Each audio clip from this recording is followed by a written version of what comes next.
It is my pleasure to welcome you here today to our first annual conference. It's a really useful event. It's the first event for the group. It's been well attended, as you can see. Lots of useful facts and figures delivered by the speakers. I thought the range of speakers were excellent. I thought the topics covered were extensive and very relevant to what we do as an industry.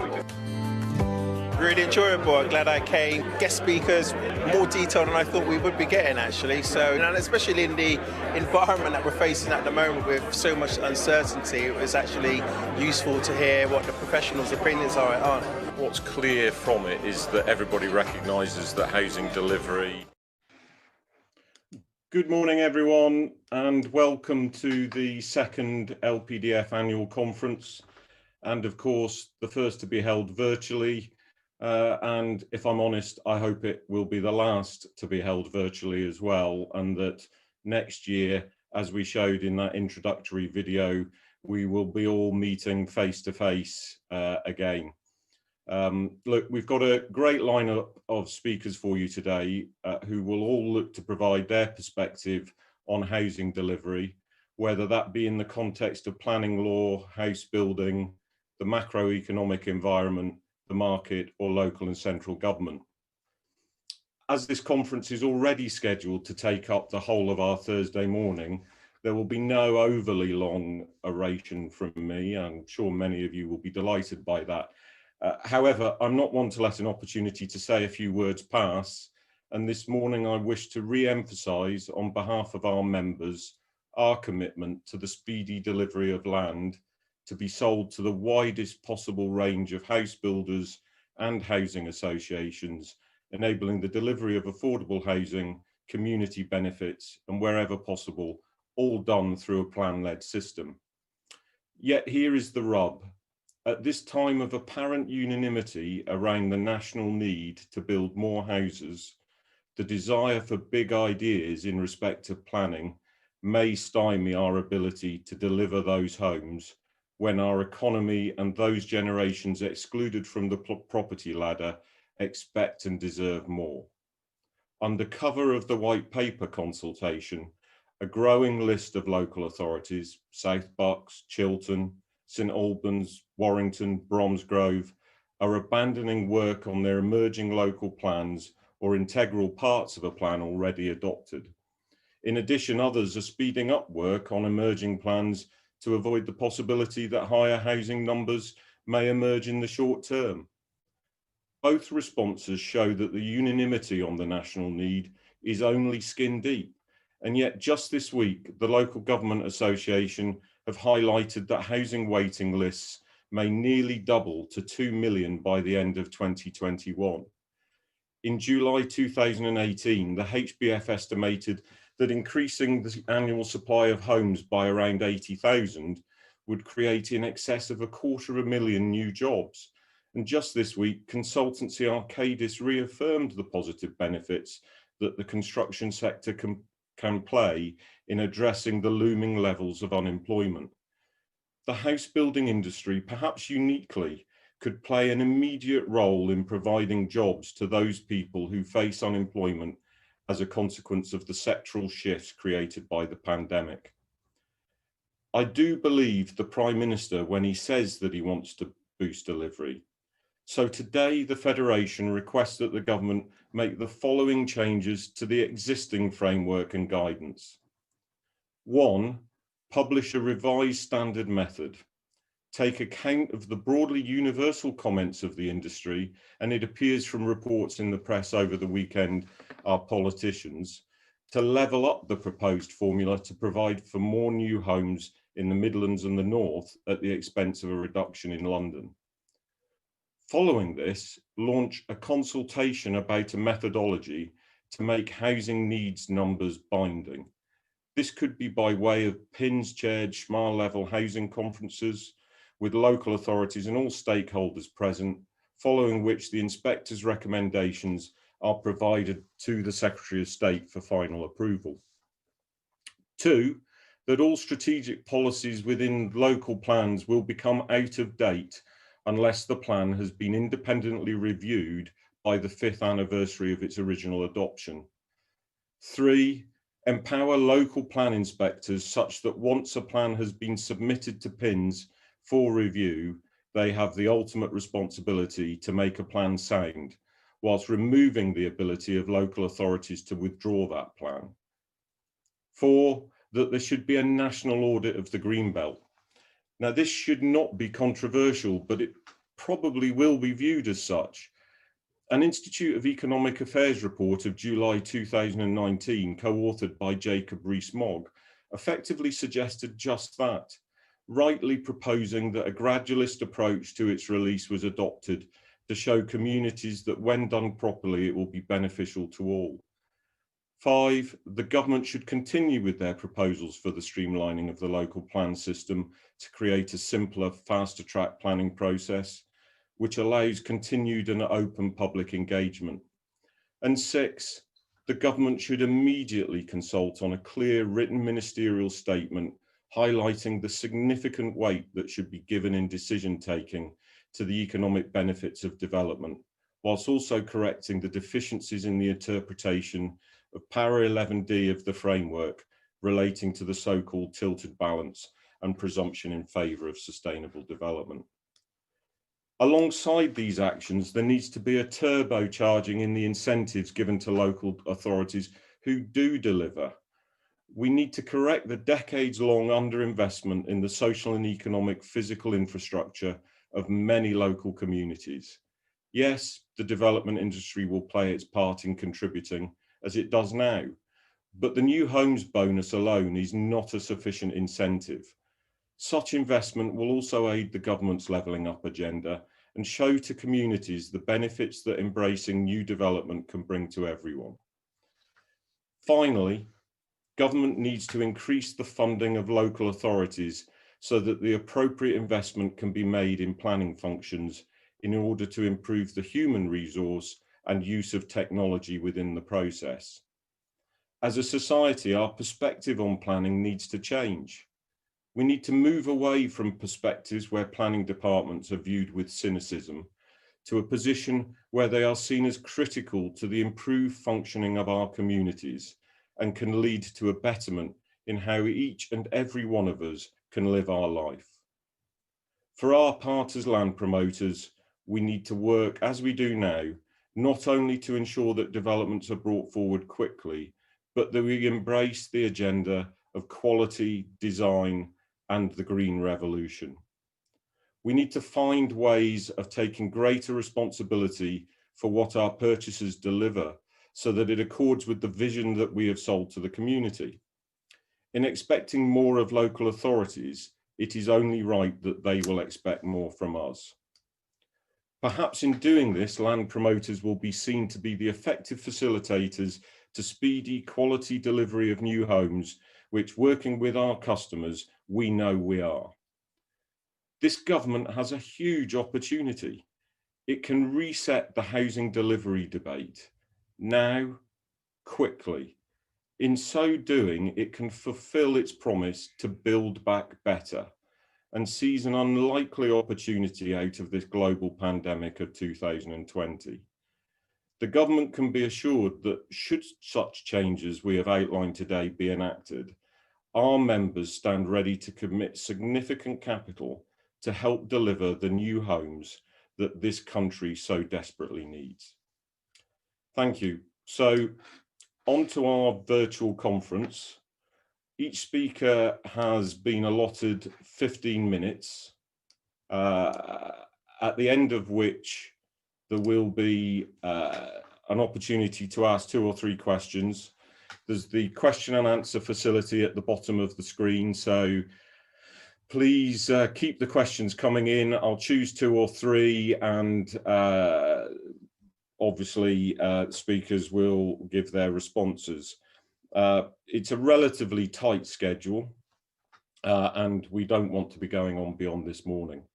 Now, before I introduce the first speaker, one thing, because of the virtual event, the ability to take photographs of participation as we had last year is obviously impossible.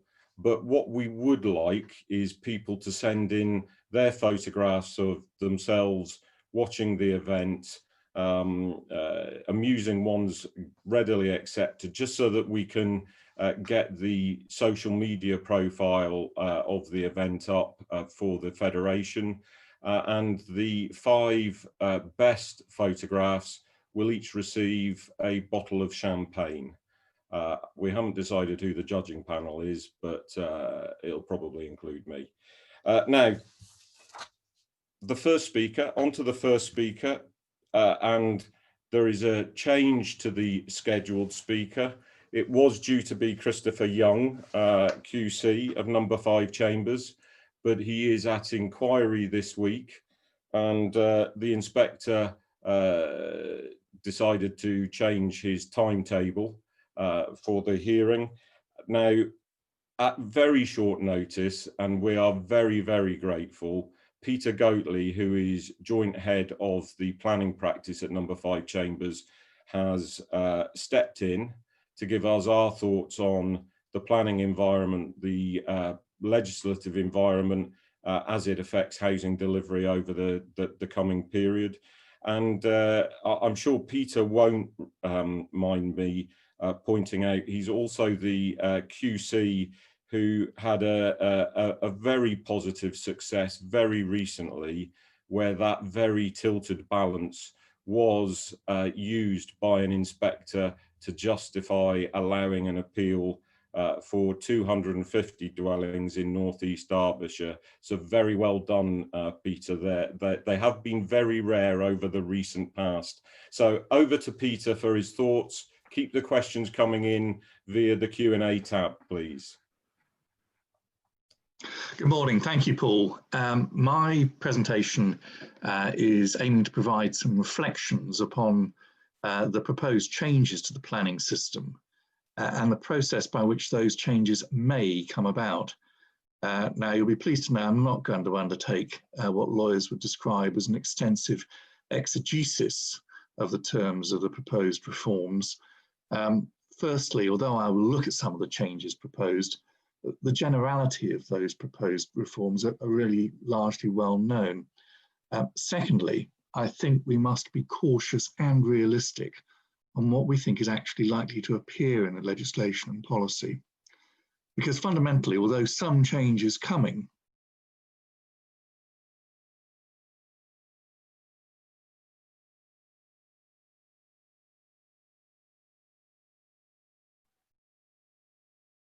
for some reason I think I got muted there, but there we go.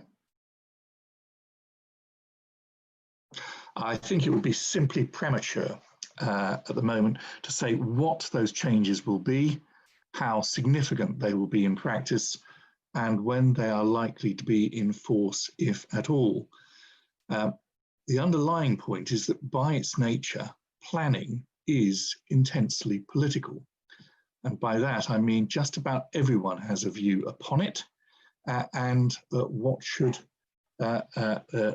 occur with it. Politicians of all stripes, persuasions, and varieties all have at least one, or perhaps more than one view about what should happen to the system, the local plan, controversial planning decisions, and decisions about matters which did not at first blush seem controversial. It is perhaps because of its importance that the planning system is seen as a key driver, and for that matter, brake upon the general economy, that every government since the inception of the current system in 1947 has sought to amend, tinker with, consolidate, and further amend the legislative and policy components of the system. So, for those of you with an enhanced interest in the process to date, if you have the odd hour or 10, I'd recommend that you look at the index and tables volume, yes, volume, of the Planning Encyclopedia. That will, at least in summary form, though it runs to several hundred pages, provide a fitting skeleton to understand the near perpetual process of change which has permeated the planning process over so many decades. However, the underlying principle of seeking to make land use planning decisions in the public interest remains throughout those changes. What is perhaps less clear is what the concept of the public interest continues to be and what objectives are intended to be served. Now, part of the difficulty is that the original conception of our planning system was to provide for a more centralised, government-directed undertaking of development that would be planned, perhaps a tad Soviet style, and then carried out in successive 5-year periods. In short, it was prospective. The clue is in the word, planning. What has occurred has perhaps been rather different to that original concept. The vast bulk of development is private sector generated. It's derived from private investment, and where the system is really one of development control. Now, a component of the system has always been forward planning, and that was given added force or put on steroids, however you care to describe it, with the statutory reinforcement of the plan-led system by Section 54A of the 1991 Planning and Compensation Act, and now Section 38(6) of the Planning and Compulsory Purchase Act of 2004. Yet so many plans take years to develop, and by the time they are eventually adopted, they simply no longer reflect the economic, social, or indeed even environmental circumstances which are the most pressing to deal with. Perhaps the more pressing concern for government and successive governments has been the failure of the planning system to deliver anywhere near enough housing in order to meet current and the future needs of its population. As is doubtless well known, the last time the country met the annual need for housing for its population was in 1968.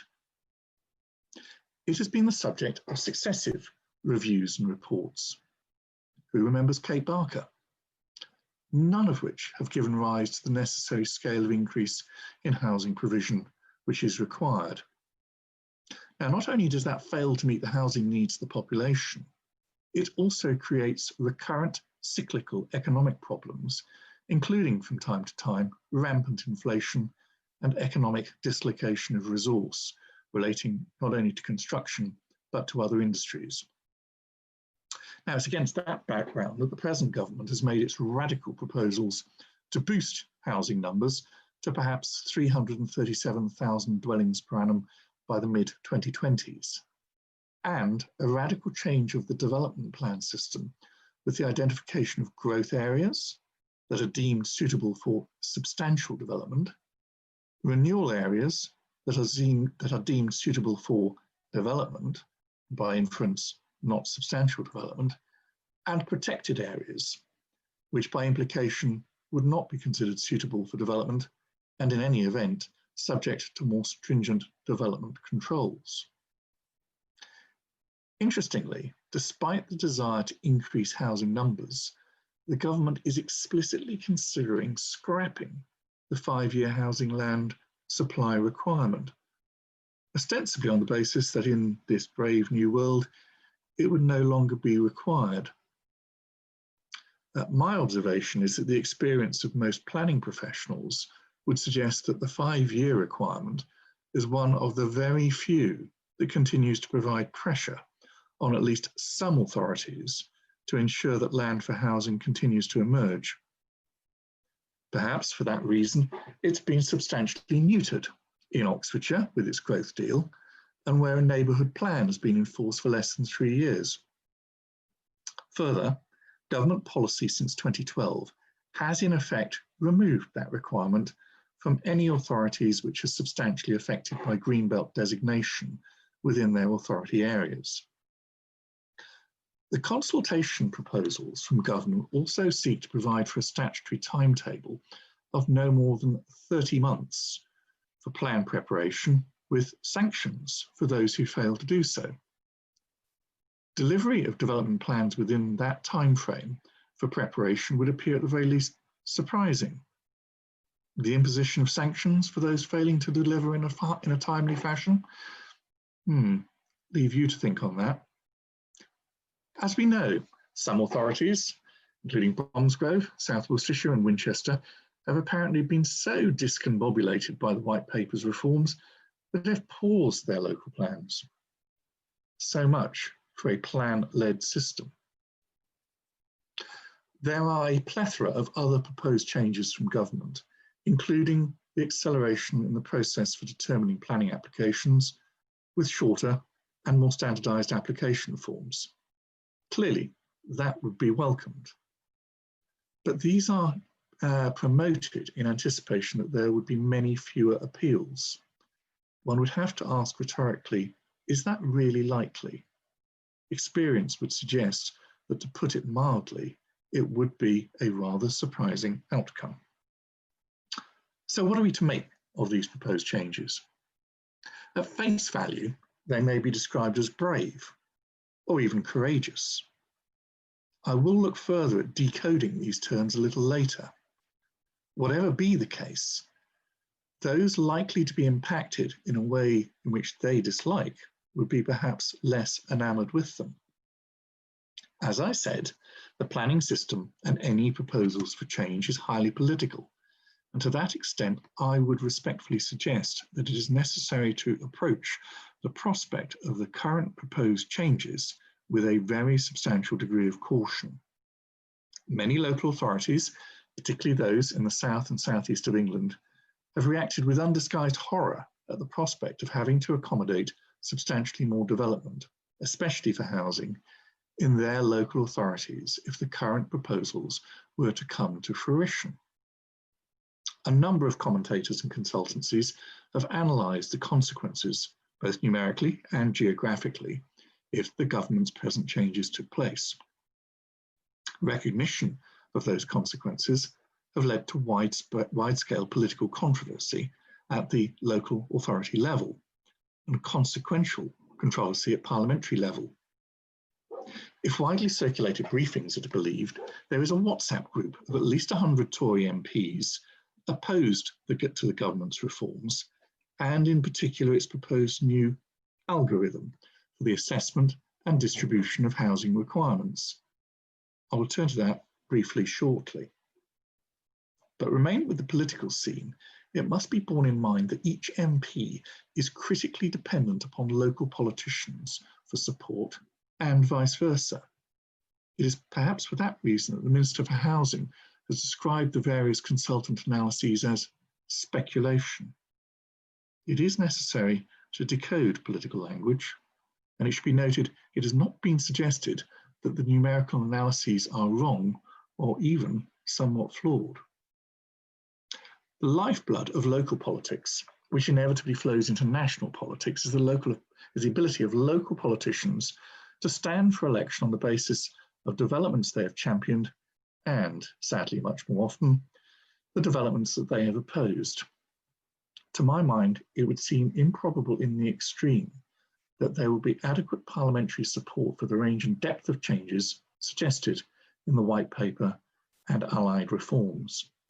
Certainly, any parliamentary process to progress any bill seeking to implement proposals closely akin to those in the White Paper will be difficult, protracted, and painful for the government.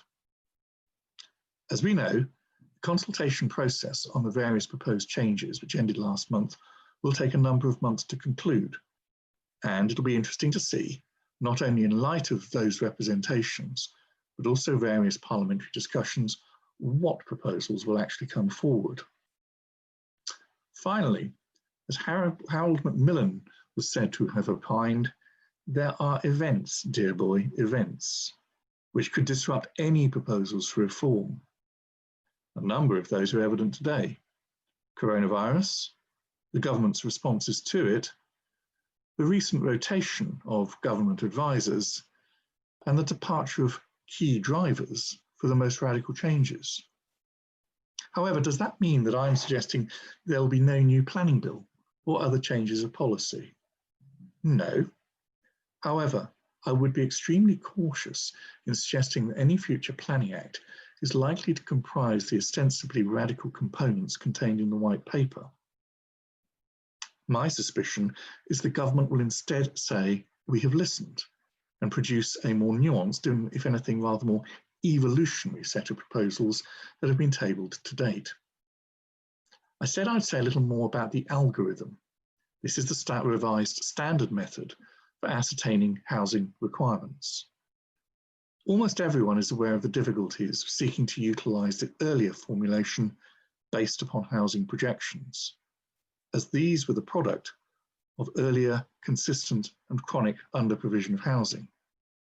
In short, they reflected and projected forward the failure of policy over a number of decades. That was the difficulty in using the 2016 household projections and the return to the use of the 2014 projections following the initial publication of the NPPF in 2018, together with its PPG based on the up-to-date, i.e. the 2016 projections. However, any process seeking to grapple with the difficult exercise to determine present and future housing requirements will necessarily involve the use of analysis and projection that will need to use a formula. It has previously, it does now, and it is so proposed in future. In one sense, the term algorithm might be considered at the very least as partially apt. As we know, the reason why this term is now toxic is because it was the same term used to describe the mechanistic and highly suspect approach adopted for the purposes of grading GCSE and A-level qualifications in the summer of 2020. It's now a term used to convey outright opprobrium. In the highly charged world of land use planning, it's perhaps little surprise that it is now consistently used to describe the proposed new standard method. However, any change to the standard method would not involve in itself legislative changes. It is a creature of policy and perhaps, subject to appropriate consultation, is capable of being amended by government as it sees fit. However, that is subject to government being capable of continuing to pass its business in Parliament, particularly if it's in the teeth of implacable backbench opposition. In those circumstances, just how brave or indeed courageous will the government wish to be? I've mentioned the need to decode political language. Those old enough to remember it may recall the political sitcom of the 1970s and 80s, Yes Prime Minister and Yes Minister. The civil servants, Sir Humphrey or Bernard, would describe political proposals that came forward as either brave, very brave, or extremely courageous. The civil servants, when quizzed by the minister on the use of those terms, explained that brave meant the proposal would lose votes. A courageous decision would lose you an election. I would invite you to consider whether the government, having regard to its current challenges, will elect to be brave or even courageous with regard to planning reform. Indeed, if recent reports are to be believed, changes in certain of the unelected components of the government machine are being made with a view to producing a kinder and more listening administration, one that's more in contact with the objectives of its backbenchers and grassroots. Indeed, media reports relate that government are working on a fairer formula which still meets our housing targets but is rebalanced so that more homes are built in urban areas, particularly in the Midlands and the North. I would not suggest that anything is off the table, certainly just yet, but I would suggest that for the moment it is premature to proceed simply on the terms of the present proposal, both for legislation and policy. There will be changes to both legislation and policy. There may well be changes to processes and approaches which have not previously been tried. These may well have interesting results. Some of those results may necessitate revisions. As we know from the 2018 NPPF and PPG policy revisions, those changes can be undertaken relatively quickly if it's policy. legislative revisions can prove more problematic, depending on the fine and detailed structure of the legislative regime, including what permissive powers the government gives to itself by way of secondary or delegated legislation, like statutory instruments and regulations. Now, I don't doubt that there is a real desire on the part of government both to do something and to be seen to have done something in respect of the current regime of land use planning.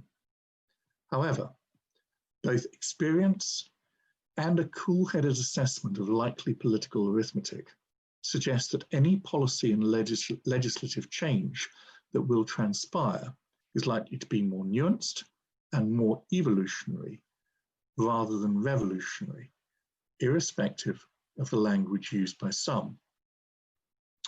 Lord Carnworth, a distinguished planning lawyer and now former Supreme Court judge, took the time to pen his own representations to the Secretary of State. His three-word description of the present system would be robust, but overcluttered and under-resourced. His thesis was the aim should be to build on the strengths of the existing system, reduce the clutter, and ensure adequate resources in terms of finance and personnel to authorities. Above all, for any reforms, there should be a period of political stability to allow any reforms to settle down and gain public confidence and understanding. That seems reasonable to me. The principal question is, will it happen? Perhaps something for a New Year's Eve wish, if such things survive the lockdown. Thank you very much for listening. Thank you, Paul, back to you. Thanks, Peter. I'm very conscious that you also have a follow-on engagement, so I'm just going to ask you one question, if I may. Certainly. Which actually goes to one of the points in my speech and was sent by somebody who I'm told is listening in on his mobile phone, walking his dog in the Meriden Gap, which those of us in the West Midlands will know is a protected piece of green space. Do you agree that a national review of the Green Belt and a reconsideration of Green Belt policy is essential if we are actually to boost the delivery of housing to 300,000 homes or more? Yes, in the short answer. Rationale for that is that I think the last time the Secretary of State elected to grant planning permission on appeal for a greenbelt site for housing, certainly insofar as there was an inquiry and inspector recommendation, was in 2011. In 2012, I had the great misfortune to have to do two cases in the same authority area in Essex, which had a diminishing supply of housing land starting at 1.35 years and ending at less than 0.7 years, where the Secretary of State decided, no, I'm not going to grant permission, contrary to inspector recommendation. The result of that, not only for essentially the Thames region, but nationally, in my view, was that any Greenbelt affected authority largely regarded themselves off the hook. Not all, but very many of them. Until we grapple with the Greenbelt issue, those Greenbelt affected authorities, which by their nature are going to be adjacent to existing conurbations together with their development pressures, will not be moved or not be moved significantly in terms of release of land. Now, there may be those who say, well, hang on, there is this authority or that authority that has released land from the Greenbelt for housing through the local plan process. Yes, that has occurred, and to a degree, but normally only as part and parcel of a duty to cooperate exercise, which has involved shifting lots of other housing land into non-Greenbelt affected areas. I think it does need to be grappled with. I did notice from your speech, Paul, that the co-author of the report was Jacob Rees-Mogg.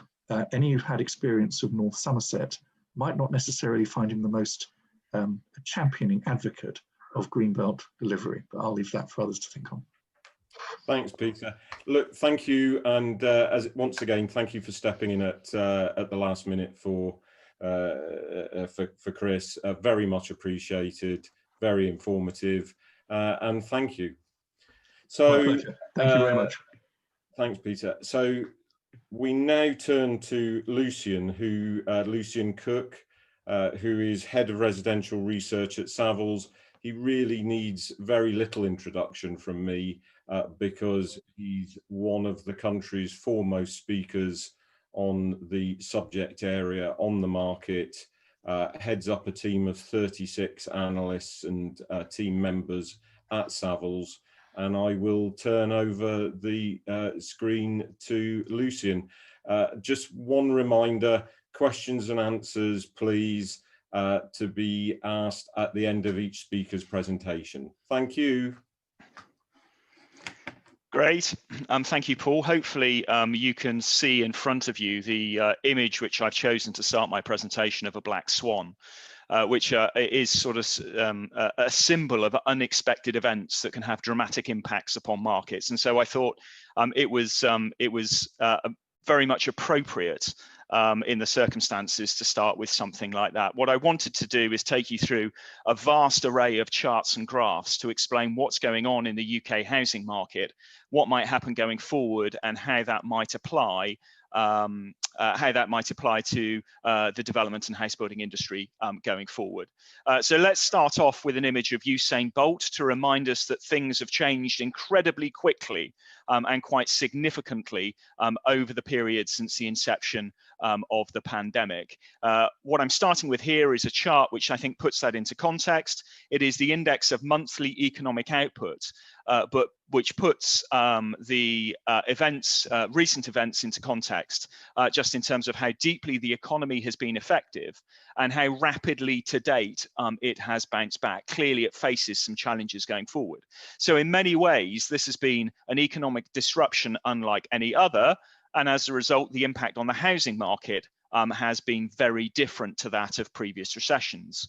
And when we started to look at this back in March and April, we knew that there were a number of factors which would underpin that different reaction. Firstly, we'd had relatively low levels of house price growth coming into the period of lockdown, certainly much lower than in the run-up to 2007 or the late 1980s, early 1990s. In addition, we had this continuation of an ultra low interest rate environment and renewed QE with the regulators, the Bank of England, taking very, very rapid action to try and support the economy.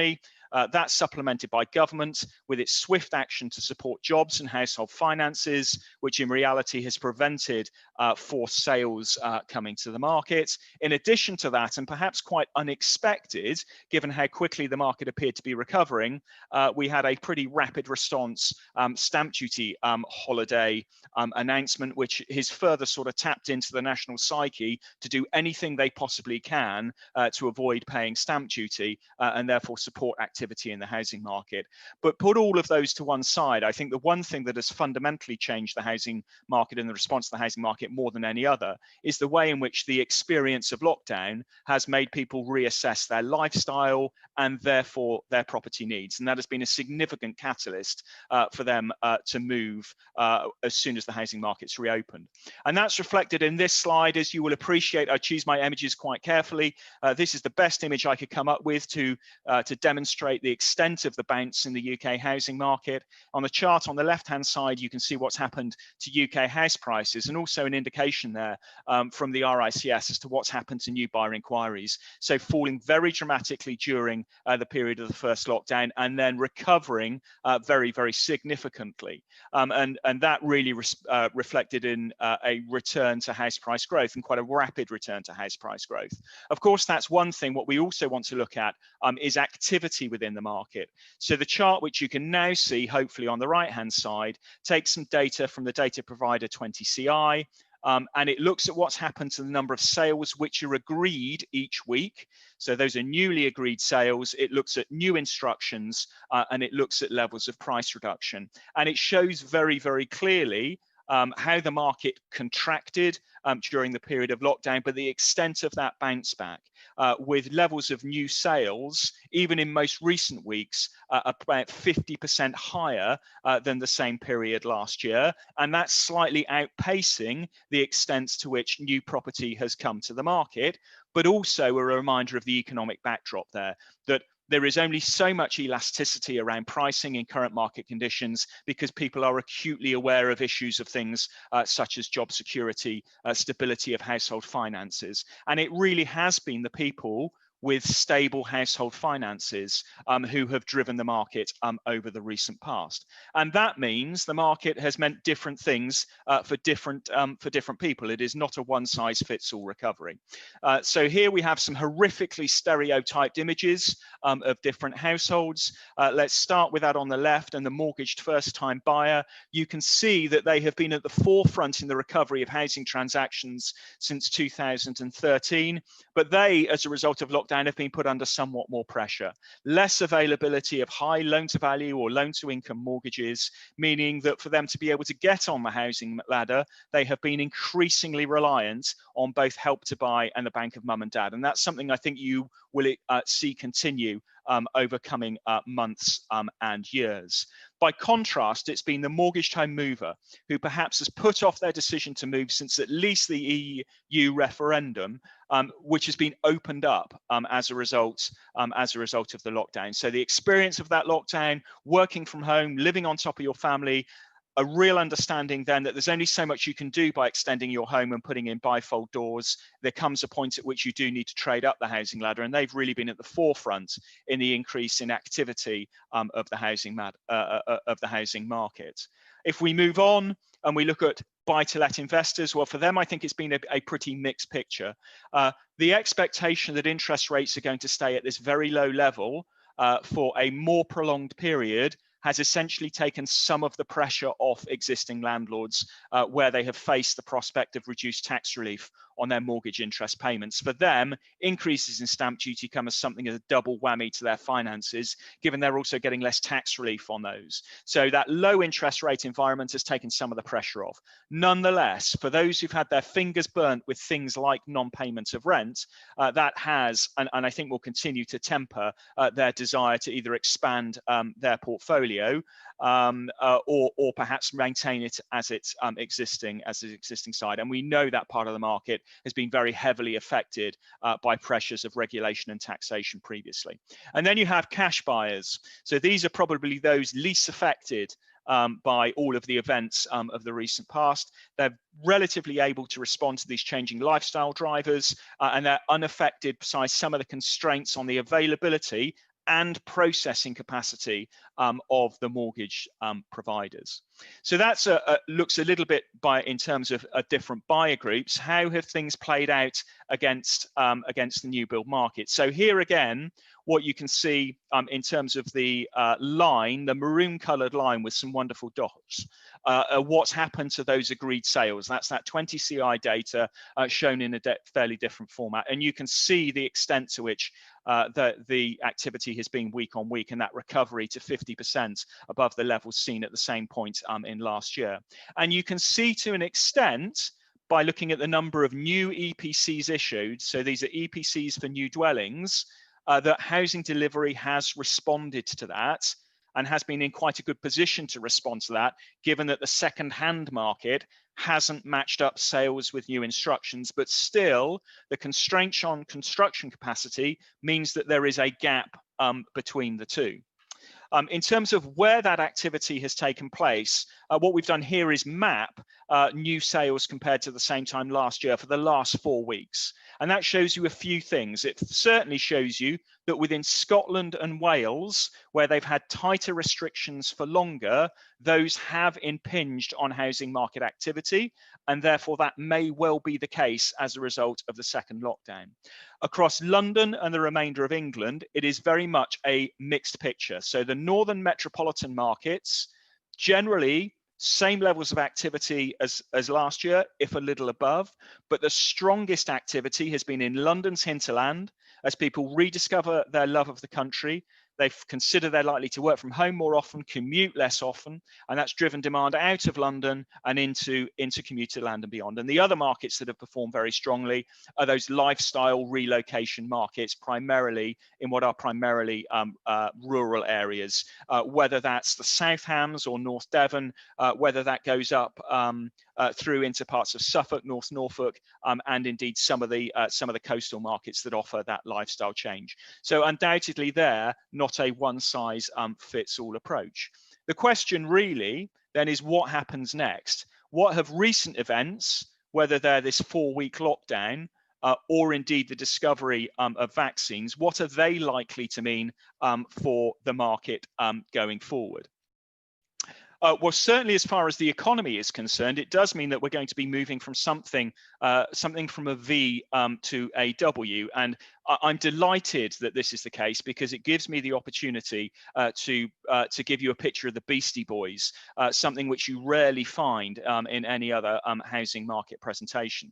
But what you can see on the right-hand side here are the forecasts, the same monthly economic output data with forecasts provided by Oxford Economics in the wake of recent events. And you can see there that we are looking at, if you like, a double dip in terms of the economy, but perhaps more important than that, it means that when we get through that period, and it is quite a rapid recovery of those losses, it's the recovery of other lost economic output, which is going to take longer. And that has the potential to act as a bit more of a drag on the housing market. So for that reason, I think in the first instance, economic pressures and indeed Brexit are going to mean that it is quite difficult to sustain the current fairly extraordinary levels of momentum in the UK housing market. Nonetheless, I think the experience of a second lockdown will reaffirm some of these changed housing needs and priorities for those buyers with the financial security to move. The stamp duty holiday and indeed the extension to furlough are likely to support the market through to the 31st of March. What happens thereafter is absolutely critical, it seems to me, on the rollout of vaccines and the success of those vaccines, because they will give people the confidence in their household finances, that feeling that life returns to normal, to mitigate, if you like, some of the impacts that you have on the economy. More over a longer period, one of the key things in terms of housing affordability is that interest rates are likely to stay much lower for longer, that being slightly offset by the fact that we are in due course going to move into a higher tax environment. So the economic effect of those second lockdowns, that extensive support which the government provided at some point will come at a cost, and that is likely to be a higher tax burden, particularly for those with, shall we say, the broadest shoulders. So here we are. That means that we have to push out some house price forecasts in Savills. Again, I've chosen my images very, very carefully. House price forecasting is always something of a danger sport. In the current environment, it is the equivalent of juggling with chainsaws. It is not an exact science. It's liable to change quite quickly. But for what they are worth, here are our expectations on the market. On an unprecedented basis, never seen before in a period of recession, we're going to see house price growth. We think it's likely to end up the year in the order of 4%. Transactions, I think nobody in the depths of lockdown expected transactions to bounce in the way that they came through. They, I think, will exceed 1 million over the course of this year. Normal market is about 1.2. But a lot of those sales are going to get pushed into the first quarter of next year, quite hard up against that stamp duty deadline, not least because of the delays in the conveyancing progress and the ability for people to process mortgage applications. I think in the next 2 years, the activity is going to be driven by those mortgaged home movers and cash buyers. I think next year is going to be a year of 3 parts. Strong in the first quarter in the run up to the stamp duty deadline, lull thereafter as you get a bit of the hangover of the economic effects of COVID, and then as the vaccine is pushed out and consumer confidence improves, a bit of a pickup. So we're saying that we don't think prices will move substantially in net terms over the course of the next year, and that house price growth over the next 5 years, fundamentally underpinned by this low interest rate, could be as high as 20%. What then does that mean in terms of housing delivery? Well, very quickly, I think Help to Buy extension should ease the transition or should ease the transition from V1 to V2, and that will temper the impact on the new build market. But make no mistake, it remains exposed to market volatility. I think the planning white paper, if nothing else, confirms the government's desire to increase housing delivery, and First Homes and the affordable housing programme reinforces that desire to have significant emphasis on low-cost home ownership. Still, I think that will mean, or it will undoubtedly mean, a significant shortfall in what remains truly affordable housing provision, which is probably the key to substantially increasing housing delivery across the country on a sustained basis. And just that disruption in what is termed affordable housing is going to mean that there will be a trade-off between affordability, viability, and delivery, which the market will have to work out. How's that affecting the market at the moment? And how has the land market recovered, for example? So balance of opinion survey here of our agents, undoubtedly more sites coming to the market, certainly more interest in strategic land, but payment terms are changing, not necessarily the signs of land being taken off the market or any distressed sales. So sites and sales are steadily increasing, cautious rather than proactive land buying, payment periods are undoubtedly being extended, and the strategic land market remains relatively strong. Nonetheless, I think there will be some disruption in housing delivery. As we've seen previously, as taken from the NHBC, we have seen a strong recovery in completions and starts within this market.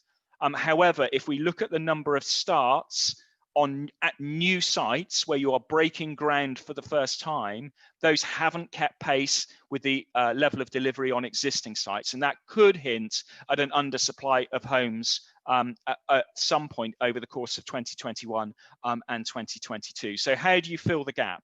I think filling the gap here is all about targeting those markets which the industry is not supplying perhaps as much as it could do. So here what we've done is compared the level of activity amongst the second-hand and the new build market. You can see that the new build market, supported substantially by Help to Buy, is well catering for those younger households.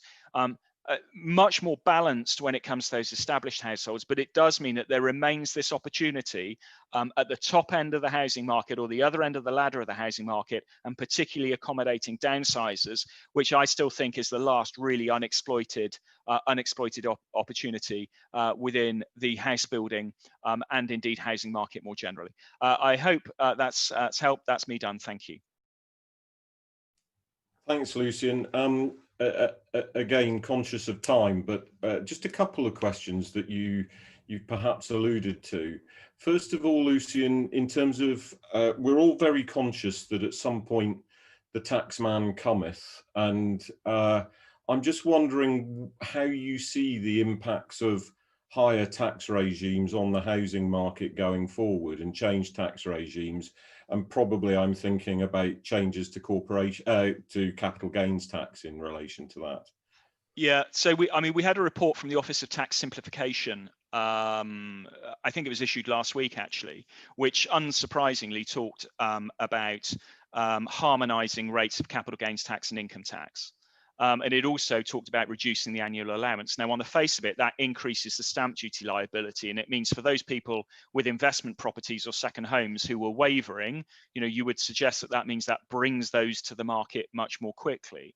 I think what everybody has overlooked there is that report also said if you're going to increase rates of tax, you should also look at reintroducing indexation. And that has the effect of reducing the capital gain, which offsets the fact that you have a higher tax rate. So if people understand that, I don't think you would see quite the same rush to the market that you might see from those slightly disenchanted buy-to-let investors. My suspicion is that people won't understand that, so it will occur.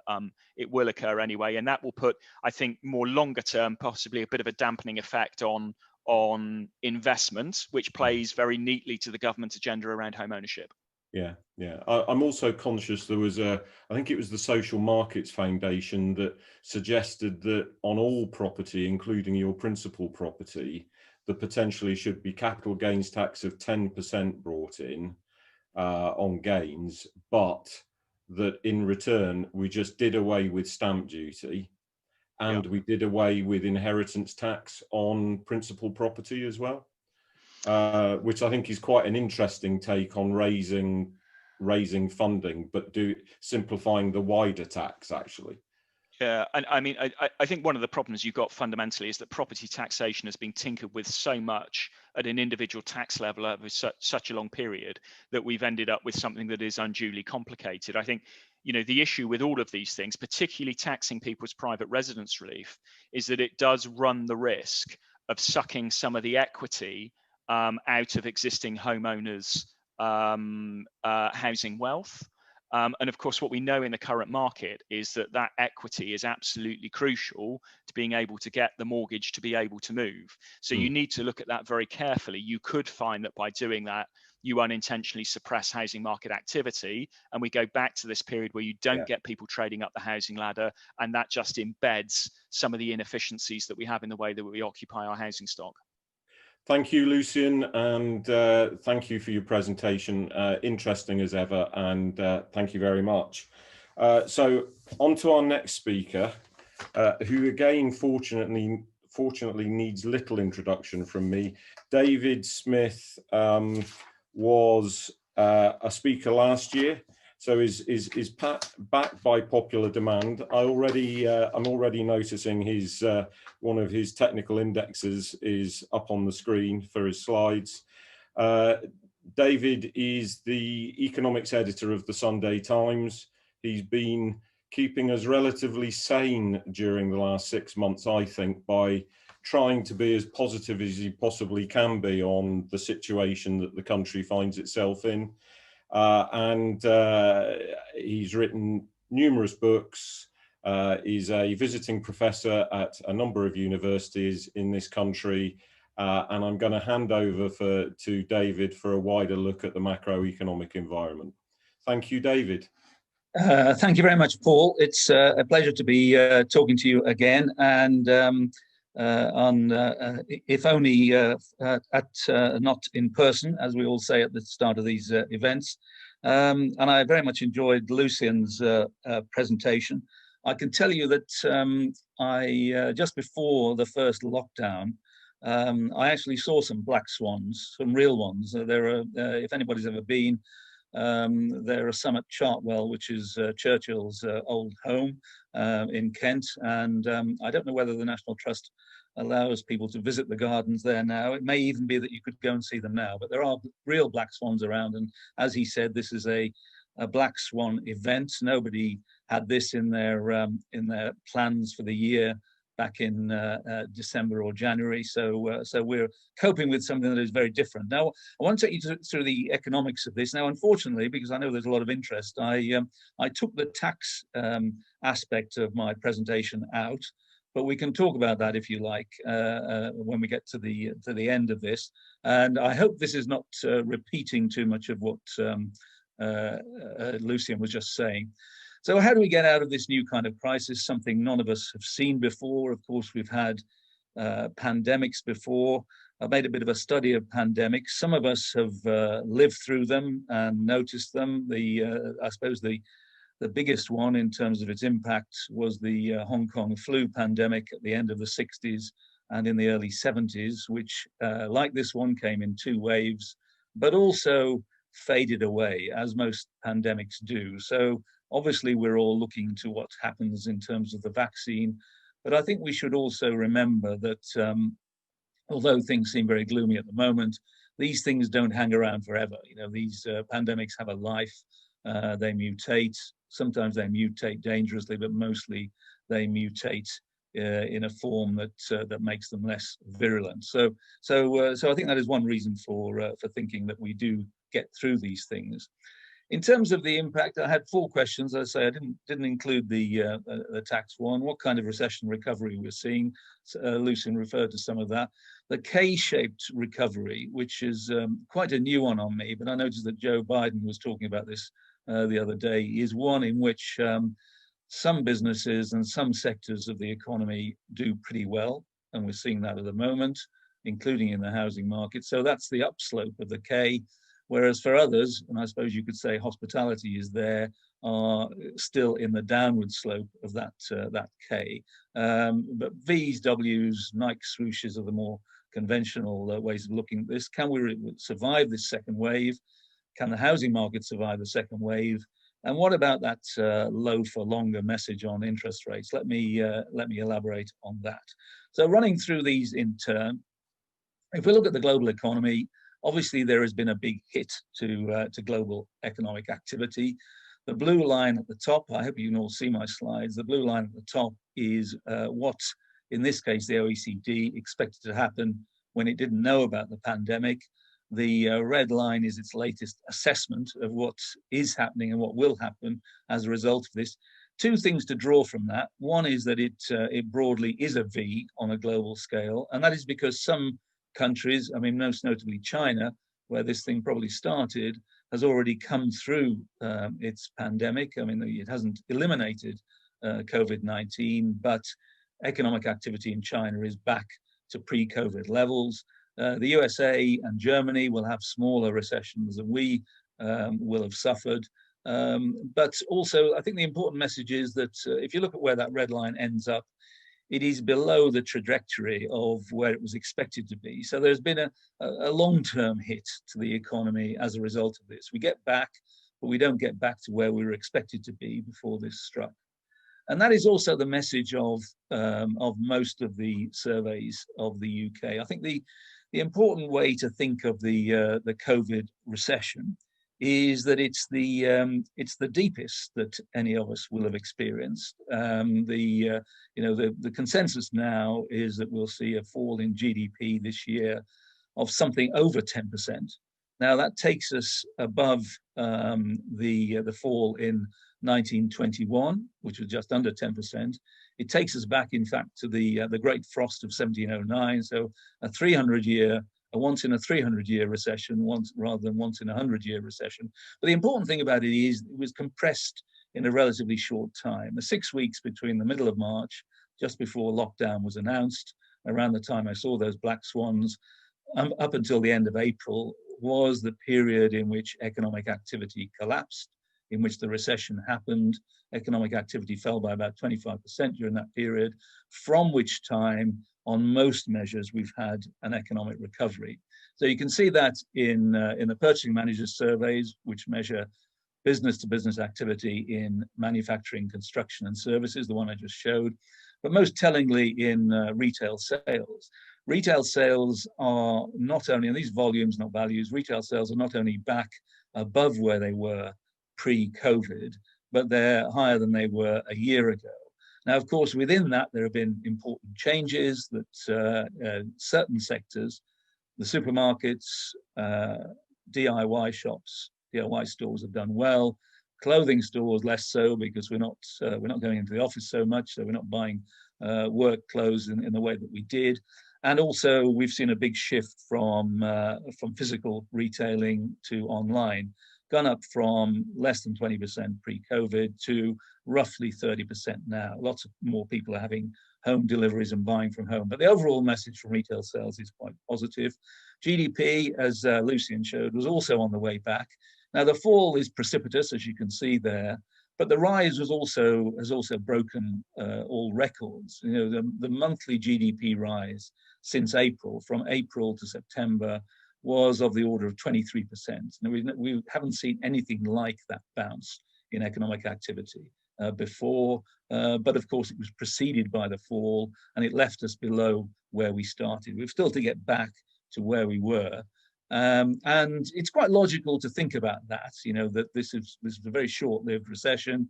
It was always going to be the case that the recovery was going to happen, as, you know, this recession was determined entirely by either self-imposed or government-imposed restrictions on economic activity. Once those restrictions were eased, we were going to see a recovery. And it's quite interesting that, you know, we had very recently the figures for the third quarter, a 15.5% rise in GDP, you know, 3 times the biggest quarterly rise we've ever seen before. But that could still be regarded as slightly disappointing, because it showed that, you know, things didn't progress during the quarter as strongly as they might have done. And now we've got, of course, you know, the sequel to the first lockdown, lockdown 2, And that is unfortunate. I mean, it is not many weeks since the government was insisting that it was rejecting the Labour leader's proposal for a circuit breaker, a kind of circuit breaker it introduced in Wales. It was, it was saying we're not going to have a second national lockdown, and then, on Halloween night, it was announced by the Prime Minister. But this one is different. I mean, more economic activity is proceeding during this November lockdown than during late March and April. The housing market, as you all know, has stayed open. And I think people have got cleverer. I mean, I noticed many more retailers, for example, open for click and collect. People have got used to home working, whereas in the first lockdown, it was something that was quite new, I think. So people have got more efficient at doing these things. So it's not as bad as the first. We'll see a downturn as a result of the lockdown in this quarter, but we're talking about low single-figure percentages. It is not as bad as, it's not remotely as bad as it was in the spring. So it's a threat to recovery, as is what is happening elsewhere in the world. And we've got two other things which we should be concerned about. One is the big post-furlough increase in unemployment. The other is what's happening in terms of the negotiations on Brexit. And these are going to the wire. I think it's 60-40 that we'll get a deal. But it's important to remember that this is a very thin deal. The kind of comprehensive deal that Theresa May's government was aiming for but could not get political agreement on in the UK was a much wider deal. This one is going to be a very thin one and will involve, I think, some disruption. And of course, the Chancellor has said, and we have already seen, that the number of payrolled employees has fallen quite sharply, since March, down about 800,000 since March. So a higher level of unemployment is inevitable. I think it will be, I've said before, it will be quite an achievement for the government if it can keep the unemployment level below 3 million. But I think it is likely to achieve that. I mean, it seems to me that the additional measures that have been announced, including the extension of furlough, will do that. And we've seen something very interesting happening in the labour market, which I highlighted a few days ago, which is a lot of non-UK born employees have just left the country. About 500,000 EU migrant workers have gone since March. About 200,000 non-EU but non-UK born people have gone as well. So that has helped cushion the blow and meant that the unemployment rise will be less than it might have been. And redundancies are up. We saw a record number of redundancies in the third quarter, to be expected. And a lot of these were done in anticipation of the end of the furlough scheme. So a lot of employers were as surprised as anybody else when the furlough scheme was extended initially for this month and then to the end of March. But the Chancellor has said, as everybody else says, that unemployment will go up. He can't save every job.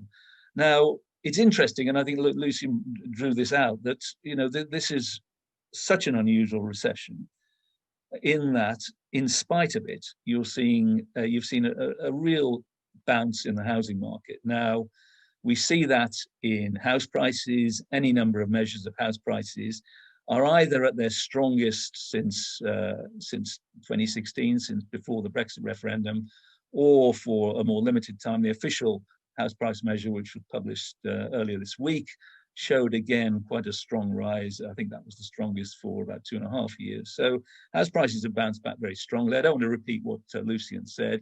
Some of that is catch up from the first lockdown when the housing market was closed, but I don't think it's all catch up. I think this is genuine. It reflects more fundamental factors.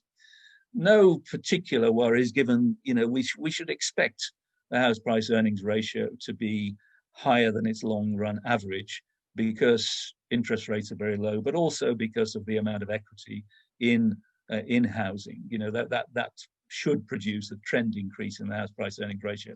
And the house price earnings ratio is not sending any alarm signals at the moment. residential property transactions, a very strong rise in that. And just to pick up on the point about why, when transactions were already recovering, did the Chancellor announce in July that the stamp duty cut, which runs till the end of March. And I think that the strongest reason for that, he did cite transactions in his July economic statement when he cut stamp duty, but also I think what the government was quite worried about, what the Treasury was quite worried about, was that the house builders were at that stage completing work on existing sites, but in the main not starting work on new sites. And I think the concern was that they would just run through the existing workload they'd got and then not do anything else. So I think that was a big reason why the stamp duty cut was announced then. Mortgage approvals, they've really shot up. I mean, taking all the points about mortgage availability, particularly high loan to value, high loan to income for first-time buyers, but to see mortgage approvals at their highest monthly level since 2007 is quite something. That has been quite a revival. And I normally, you know, I look religiously at the RICS survey, residential market survey, every month, because if you're ever feeling upbeat about the housing market, RICS will bring you down to earth in general. But the RICS survey has been very upbeat over the past 2 or 3 months, both on sales and nationally agreed sales, on new buyer inquiries, and on instructions to sell. And I think one of the messages there, and again it picks up on what Lucian was saying, is that, you know, we've seen the great sort of stalemate in the housing market was that people weren't particularly keen to buy, so new buyer inquiries have been quite weak, but also existing homeowners weren't particularly anxious to sell, either because of high transaction costs or because the normal mechanisms by which older people downsized and so on were not happening. But that something seemed to have changed there, and so you've seen a little bit of a release of on both sides of that equation. New buyer inquiries are up quite strongly, as are instructions to sell, and as are prices. So all this is very positive. The question is whether it can last, and I think the stamp duty cut has been very important, and it is, you know, it will obviously lead to a bunching of sales, and that is quite important. But I think when it comes to it, if it is the case, and we've seen this with other cliff edges like the furlough scheme, if it is the case that the housing market is seen to be in danger as we move towards March 31st, I think we're quite likely, given that the November budget was cancelled, to have a budget in March. I think it's quite possible that it could be extended if it is regarded as being needed, you know, and necessary. You know, government has done a lot in terms of stamp duty changes in recent years, but I would not rule out an extension if it is deemed to be necessary. I think one interesting thing is that, you know, if you look at what's happened to unemployment, to redundancies, you know, I mentioned the exodus of non-UK born people from the UK, from the labour market over recent months. But also, if we look at, you know, where the unemployment rise has been concentrated so far, it's particularly among those in their early 20s, a lot of people, young people who worked in hospitality and so on, and in the over 65s, the fall in employment among the over 65s. And, you know, the middle groups, the house buying groups, you know, average age of first-time buyer, early 30s, they're not unaffected by what's happening in the labour market, but they're not as affected by these age groups at either end of it. So I think that is a positive thing. I think the additional government measures, the extension of the furlough will help. So what I think is, you know, it was almost a no-brainer to say back in March, you know, recession because of COVID-19, this is going to hit the housing market hard. It hasn't happened. And I think that resilience suggests to me it's not going to happen. I don't think we're going to see a sharp reversal of the housing market. I think we'll see some slowdown. There'll be less of the catch-up effect there. But I don't think we're going to see things suddenly fade away or go into sharp reverse. I think there's enough momentum there to carry us through to the vaccine and to better economic times ahead, which next year should bring. And just briefly, I want to talk about the Bank of England, just elaborate on that low for longer point.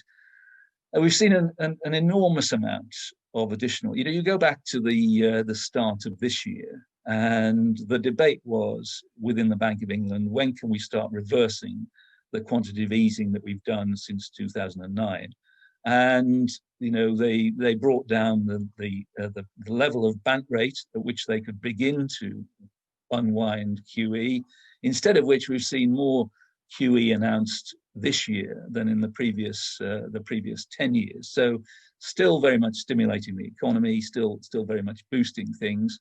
Bank rate just 0.1%. It was a joint act by the former Governor Mark Carney and the new one Andrew Bailey back in March. And as you may know, because I mention this all the time, the Bank of England's been around since 1694 until the early part of 2009. Bank rate had never been below 2%, since which time it has never been above 1%. And bank rate of just 0.1% is amazingly low by historic standards or by any other standards. And, of course, as you will know, the Bank of England is considering, it has added negative interest rates as part of the toolkit. Now, I think it's important to bear in mind what we mean by negative interest rates. It doesn't mean that the banks are going to pay borrowers to borrow. It doesn't mean that savings rates, which are already really low, are going to go negative. But we're talking here about the rate paid to the commercial banks on their reserves at the Bank of England. The argument for going negative would be that gives them an extra incentive to put the money out into the economy. My own view about that is that they're in the toolbox, but they should remain in the toolbox, because this is a Rubicon that once you've crossed it is difficult to cross back. I mean, what we've learned in recent years is that once you establish a low level of interest, it's difficult to break out of it. So what will happen? I think we'll get more QE. We've had more QE announced this month, 150 billion. Some more is possible, although we're getting towards the limits of what the Bank of England feels comfortable doing. And if we see more, it will be because the economy's faltering. But I think the November announcement, which we had the earlier this month, took us through what the bank fears is the downturn caused by the second lockdown. Negative interest rates, much less likely, I think. Very much a last resort measure, and would be seen as as bad news, I think, or should be seen as bad news. Interest rate cuts are often seen as good news. But if the bank was forced to do it, it would reflect the fact that they were very gloomy about the economy. But I think the essential message here is that short-term interest rates are low, but through its actions in doing more QE, the bank is also determined to keep longer-term interest rates low, to keep gilt yields low. Gilt yields very important for the determination of fixed-rate mortgages. And so, it's not just for now that we're seeing very low interest rates.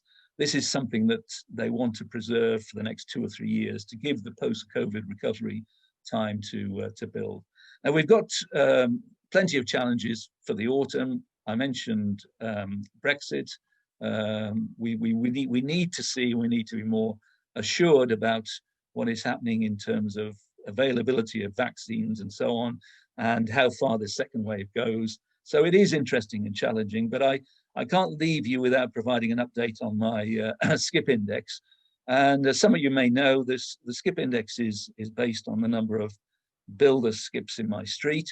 When there are none at all, we're in recession, or there's no growth. When there are 2, we're growing in line with what economists would call trend growth. And when there is 4, it's an unsustainable boom. And recently I've been combining it with my station car park index. There's a station quite close to me, half a mile away, which essentially takes commuters into London. And and I think these show 2 sides of the coin of what has changed and what is changing as a result of the pandemic. So the skip index at the moment, there are 3 skips in the street. In recent weeks, there have been 4. I don't think we've ever gone beyond 4, but that shows that quite a lot of people are spending money improving their homes. And I think they're spending money improving their homes partly, not entirely, because some of this work will have been ordered before we knew about the pandemic, but partly because they know they're going to be spending a lot longer there. And so, you know, whether they're responding to the pandemic by moving to leafier places, as Lucian was suggesting, or by improving their homes, putting a new home office in or whatever, there is quite a lot of work going on. There are a lot of skips around. But the station car park indicator is very depressed. You know, it's normally the station car park is full by 9 o'clock in the morning. It's been running at about 25% capacity for the past few months. It never really got back to normal, even in the summer. So I think those are two sides of the pandemic coin, neatly encapsulated with two informal economic indicators. Thank you very much for listening. Thank you very much indeed. Thank you, David. I just wonder whether you would comment on where you see the Chancellor likely going in terms of taxation, and just in brief. Absolutely, Paul. If you go back to August and a time when you know, we didn't know there was going to be a second wave, and we you know, the Chancellor at that stage, you know, we'll get the spending review and a new forecast next week, but at that stage was planning for a November budget, and there were three areas that we were being encouraged to write about, that the Treasury was thinking about.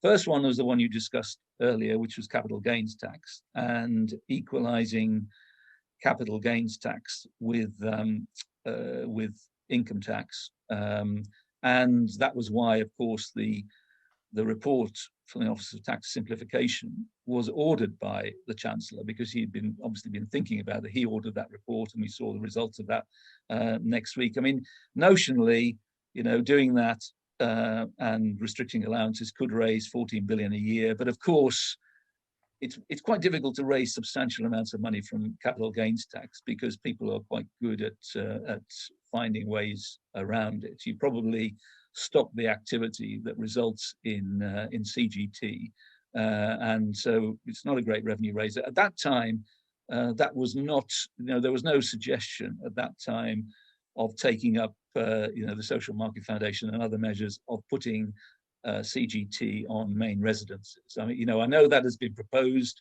including by people like Kate Barker, as a way of reforming property taxation more generally and more fundamentally, but that was not the plan then. Second one was to raise corporation tax. Now, this government, the Johnson government, has already postponed, or it cancelled a plan cutting corporation tax from 19 to 17% in April. And the idea that we were being encouraged to write in August was a phased increase in corporation tax from 19 to 24%. And the significance of 24% was that would keep it just below the international average, so it would still be competitive. And the third one, which some people will be concerned about, was what you do about higher rates pension tax relief. And the suggestion was that if you wanted to raise decent amounts of money, you would bring that down to the basic rate. And of course, the downside of that is that you seriously reduce incentives for pension saving, and there's already been an enormous amount of tinkering through the lifetime allowance and all those things in pension provision. But those are the three areas we were encouraged to write about. He was also very keen to do things like raise fuel duty, but was told that was, and to abandon the triple lock on pensions. But those two were regarded as politically difficult. I think any of the others are politically difficult, less so corporation tax, but pension tax relief and CGT are difficult areas for a Tory government, I think, even one with a big majority. And would I be right in thinking that they would be careful in timing any tax increases so that it didn't dampen any recovery that was currently taking place? Yeah, absolutely. I mean, we're talking here about, there's a political argument about when you increase taxes, but there's also an economic argument. The political argument is you don't want to do it too close to an election. The economic argument, you want to leave it as long as this is feasible. And so I think the consensus is you would not, even, I think the idea for this month, had there been a budget, was to set out some broad ideas which would be put out for consultation with a view to introducing any changes in 2022 or 2023. Certainly not next March, not for the next fiscal year, and probably not for the one after that. So giving, again, as with the Bank of England, giving the post-COVID recovery time to breathe before you do anything. Okay, and one final question, because I'm conscious that it appears to me that cities have and city centres have taken a big hit in as a result of the pandemic and their economies, and of course there are other factors which impact, which is potentially the availability at a reasonable cost of homes and accommodation to rent, which in many cities in this country is because of a planning policy known as Greenbelt. And I just wonder, as an economist, what your views are of that constraining ability for cities to grow. Yeah, I mean, I've always had a very mixed feelings about the green belt. I mean, where I live, you can drive out into the green belt, and I've always thought that some of it is pretty unattractive scrubland, which which farmers build very ugly buildings on, and would be actually improved by some decent development and some decent housing estates. But that's I think the government always treads very carefully, as you've seen with the planning reform, on things that are seen to be unpopular with southern constituencies. And any suggestion the green belt is not sacrosanct is one of those. On your the big point is how do we cope with a loss of commuting? Now, on one level, if the new model is that people in general who used to go into an office in a city centre 5 days a week are now only going to an office in a city centre for 1 to 2 days a week, obviously that is extremely bad news for the pret-a-mangers and the dry cleaners and all those things. But I think that a lot of those businesses can adapt and can move to new areas and emphasize new things. It's potentially bad news for city centre offices, but some of those can be repurposed. I mean, there is obviously a chicken and egg. If fewer people are working in city centres, will people want to live in city centres? But I think in general, there is a shortage there, particularly in London. You can't reconstitute the Shard as as residential accommodation, I don't think. But there are plenty of places that are used as offices which could easily be converted back, and which often were converted to offices from homes. You think of all those areas around Bloomsbury and places like that. So that can happen. The real issue, I think, is about transport and public transport, and I think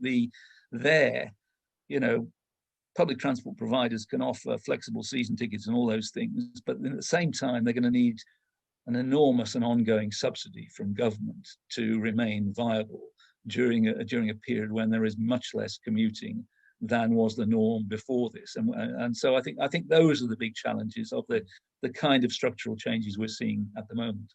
Yeah. I think there's a potential for a webinar to discuss that in its own right, to be perfectly honest, David. So look, thank you very much for your contribution. Very grateful as ever. And as you say, hopefully next year we will be having a conference which is face to face. That's what we all hope for. But thank you very much.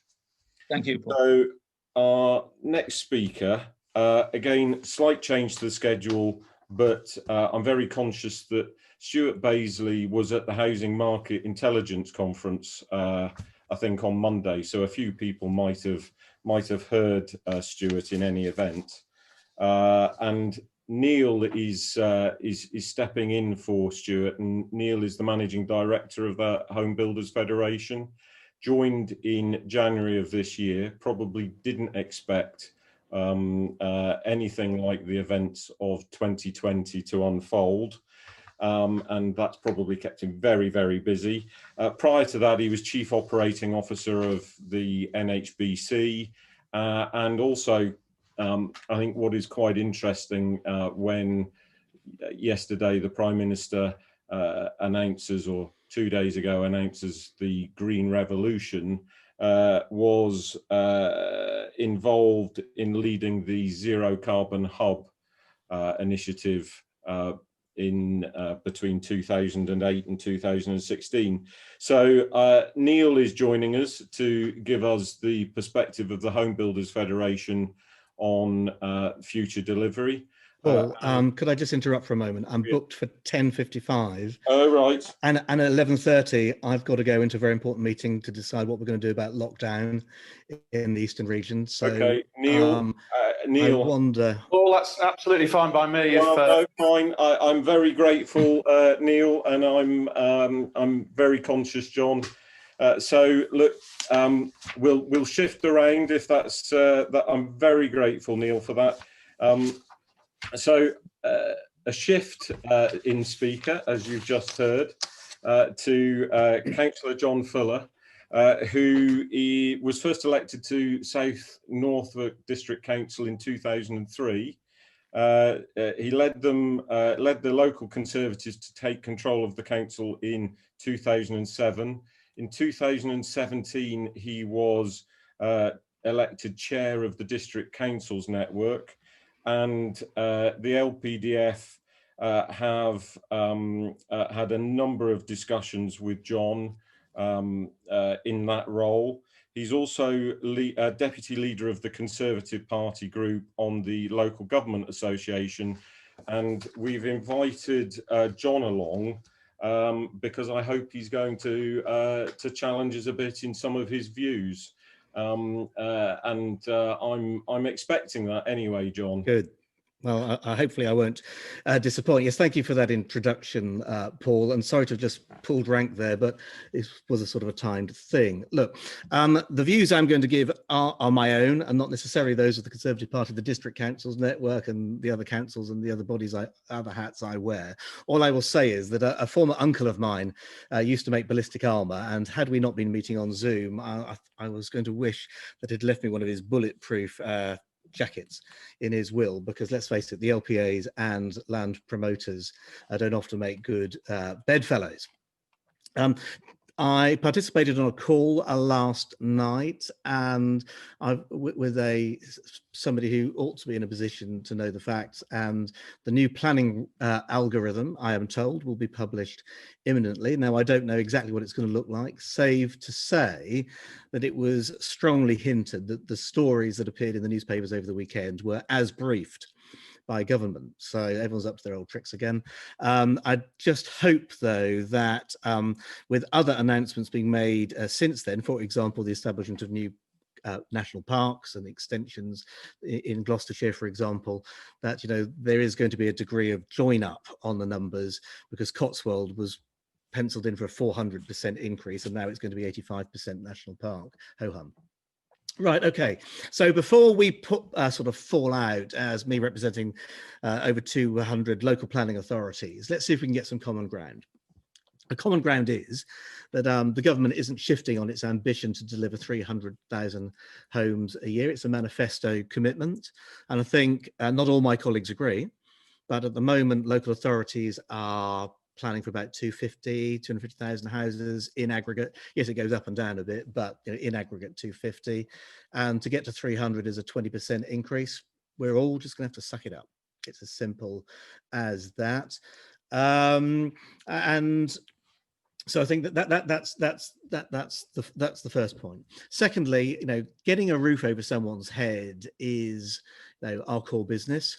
And I think as an aside, I think when the history of COVID is written, the efforts, superhuman efforts really, of councils and the government to work together to address street homelessness and actually to dry out some of the people who have been sat on our streets and to disrupt county lines will be a positive COVID legacy. Because whether we like it or not, we're in property, we have to deal not only with property and housing, but also the consequences of lack of it.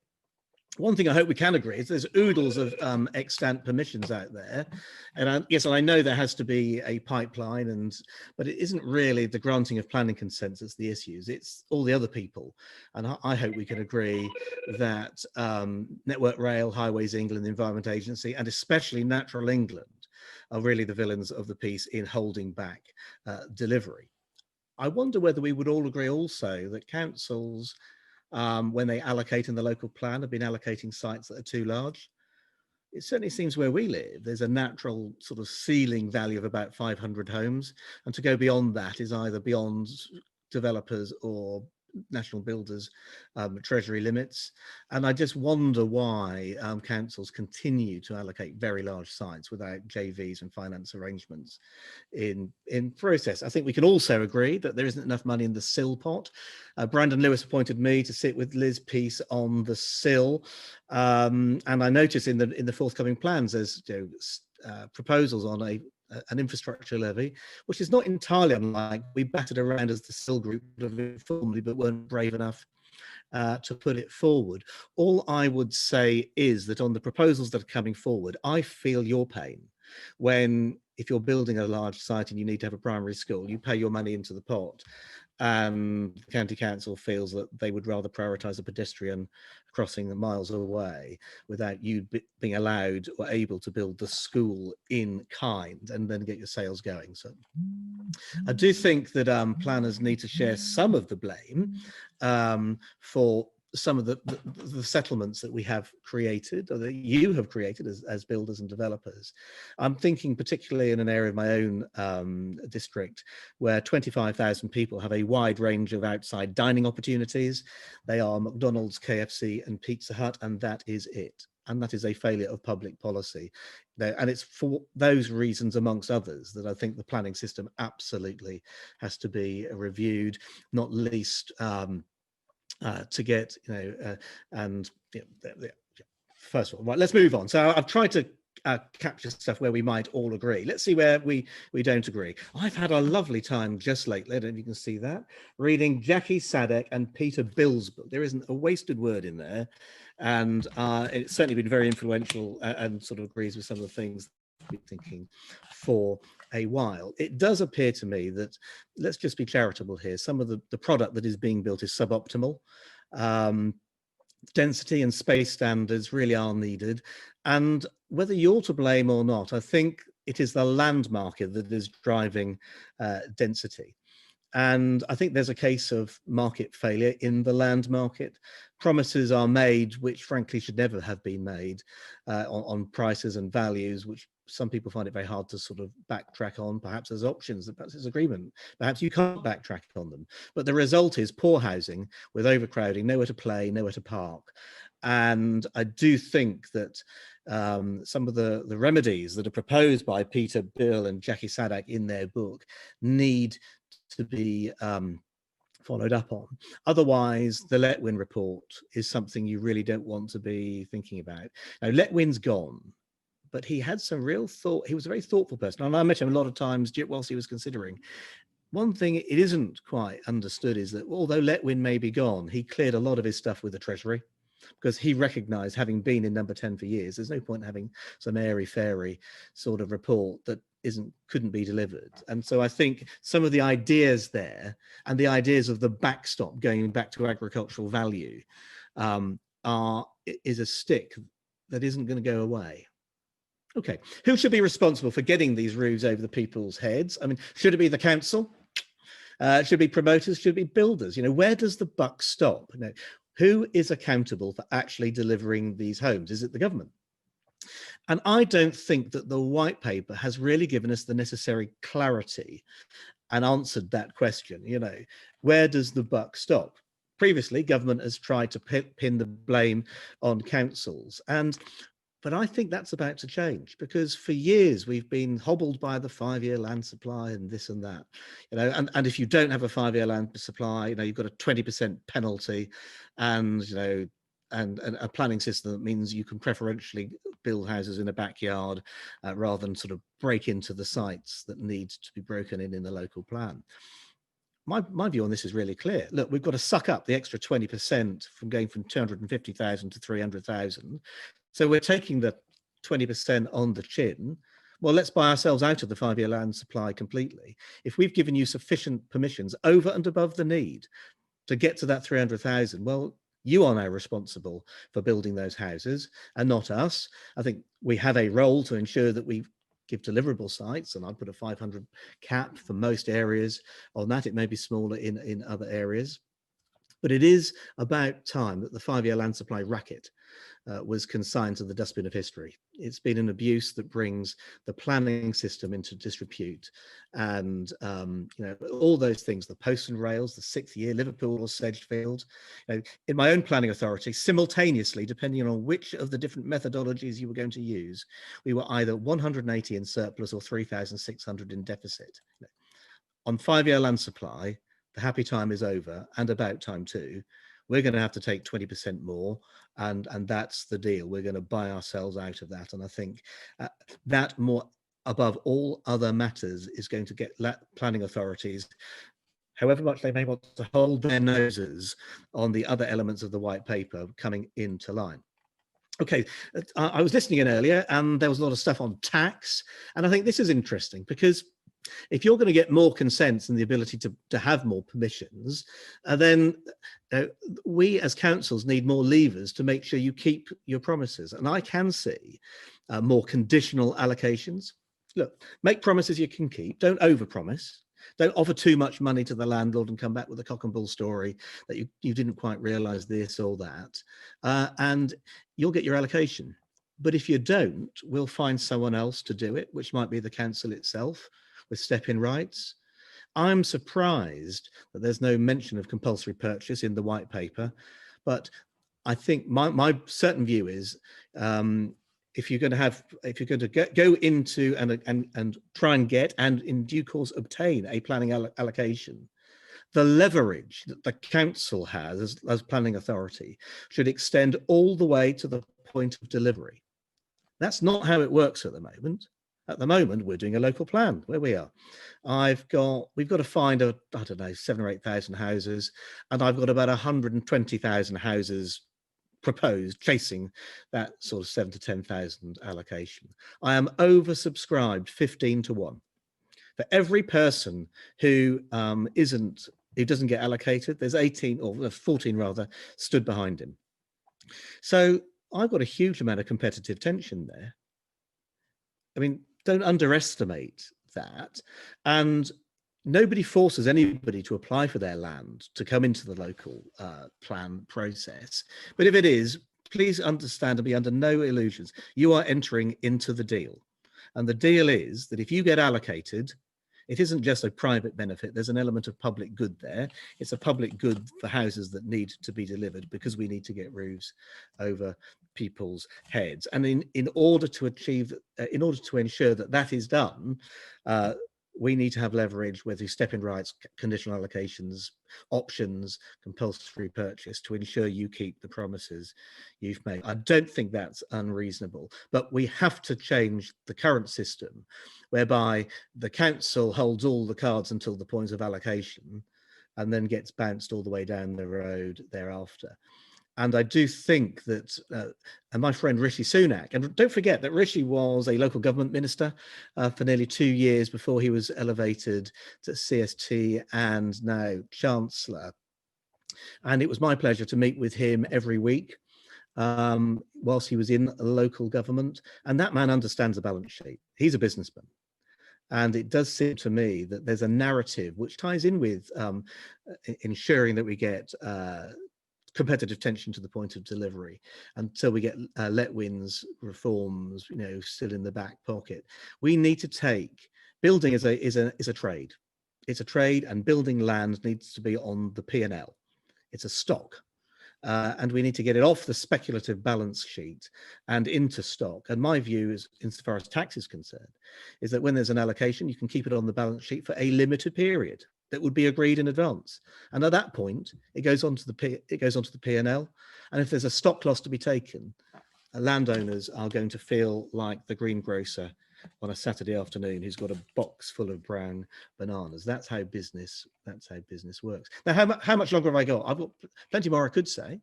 Paul, how much more is there? I'm very conscious that you're obviously That's all right. looking to move on to another call, and then we've got the other speakers as well. I have got a question for you, John, because you have been exactly what I thought you would be, which is you've sought some common ground, but and then sought to be provocative in the discussion. So I've got a question here.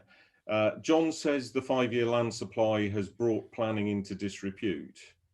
What is his view on the impact of local authorities simply not progressing plans and or minimising the housing need as those plans come forward? Well, like I say, I mean, I'm a Conservative, and the Conservative has a manifesto commitment to deliver 300,000. We've all got to suck it up. So I mean, there will be no hiding place, but it is above the identified need, because the government is trying to have a catch up. So there isn't going to be the opportunity to dodge this one. Insofar as the white paper is concerned, I'm perplexed that the duty to cooperate is proposed to be deleted, and I chair the duty to cooperate board within Norfolk, and that just seems to me to be odd. I know it doesn't work, and there are some spats between my friend James Jameson in central Bedfordshire and in Luton, but that shouldn't be a reason to throw the baby out with the bathwater. No, and I do think, and one of the things in my little notes, which if we've got time, I'll carry on to, is I do think the white paper does give us the opportunity, if delivery of homes is important, and we still have thousands of allocations which are for more than 500, and I do believe we need to go into a better idea of a joint venture for those larger sites, because I think, especially if we're going to have new settlements, this needs to be a joint enterprise between the council, and the device through which that might happen could be for trying to breathe life into the old new towns type development corporations. And I'm not saying we need to build another Harlow or Stevenage, but some of the principles of allowing through Homes England. I mean, I don't think the Shared Prosperity Fund is going to be enough money, swilling around to do that. But through reinvigorated Homes England, encouraging planning authorities over a housing market area to club together with some sort of legal entity that's capable of taking a grant with proper people, not just councillors, sitting on the board focused on delivery, would be a good thing. We need new mechanisms, especially as some of the very smallest planning authorities, some of whom are members of my DCN, are finding it difficult to recruit the best staff, and that's an issue which I think we have to address and and put our hands up. Yeah, so I think you, John, are committed to the 300,000. This is at a personal level. You're committed at the 300,000. You're involved with a local authority that doesn't have particular constraints, and yet, and therefore you have taken a positive view to planning. I think that is how you would be perceived. I think members would look at this and say, we've got a situation in St Albans where they haven't had a local plan for 26 years. How is that right? Well, it's not right, is it? And that's why the planning system and the entire canon of the planning system has to be changed. And so I have no doubt, I'm with the government on that, and potentially with you, because, like I said in my opening remarks, getting roofs over people's heads is our core business.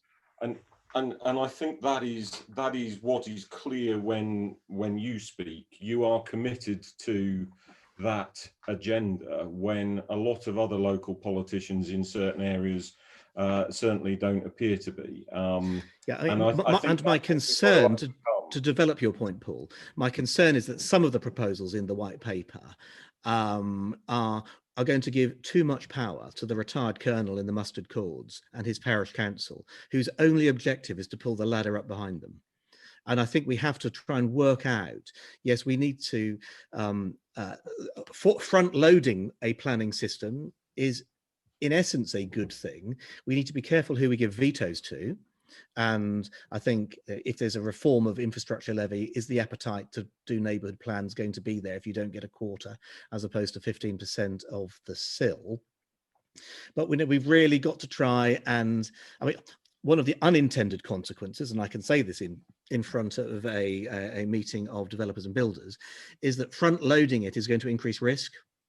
And I think it makes the mom and pop type builders and the smaller developers less able to, by dint of cash flow, to speculate and to promote sites. And this is not the policy intention. The policy of going up front is to give a greater degree of certainty, and to get smaller players into the market. I just don't think that's the way it's going to work in practice. And it may well be wholly unintended, and I don't support this, but there we are.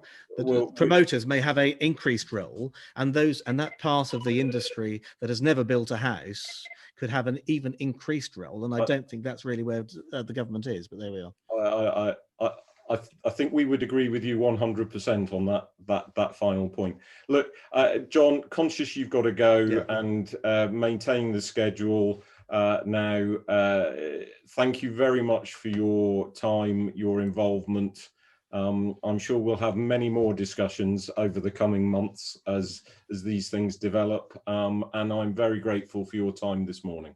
Yeah, I just hope I've thrown some stones in the pond. Thank you very much, Paul. I'm sure you have. Thank you. Thank you. Bye. So, I won't go, Neil, if you'll forgive me. I won't go through the full reintroduction, and other than to say I'm very grateful for you stepping out of position, and look forward to your presentation. I would also say that from the LPDF point of view, there is very regular contact throughout the whole period of pandemic, pre-pandemic as well, but actually that's been stepped up to understand various impacts that we might each have on each other's business and members. So that has been very useful, and very grateful to Neil, who's been at the centre of that. Anyway, over to you, Neil.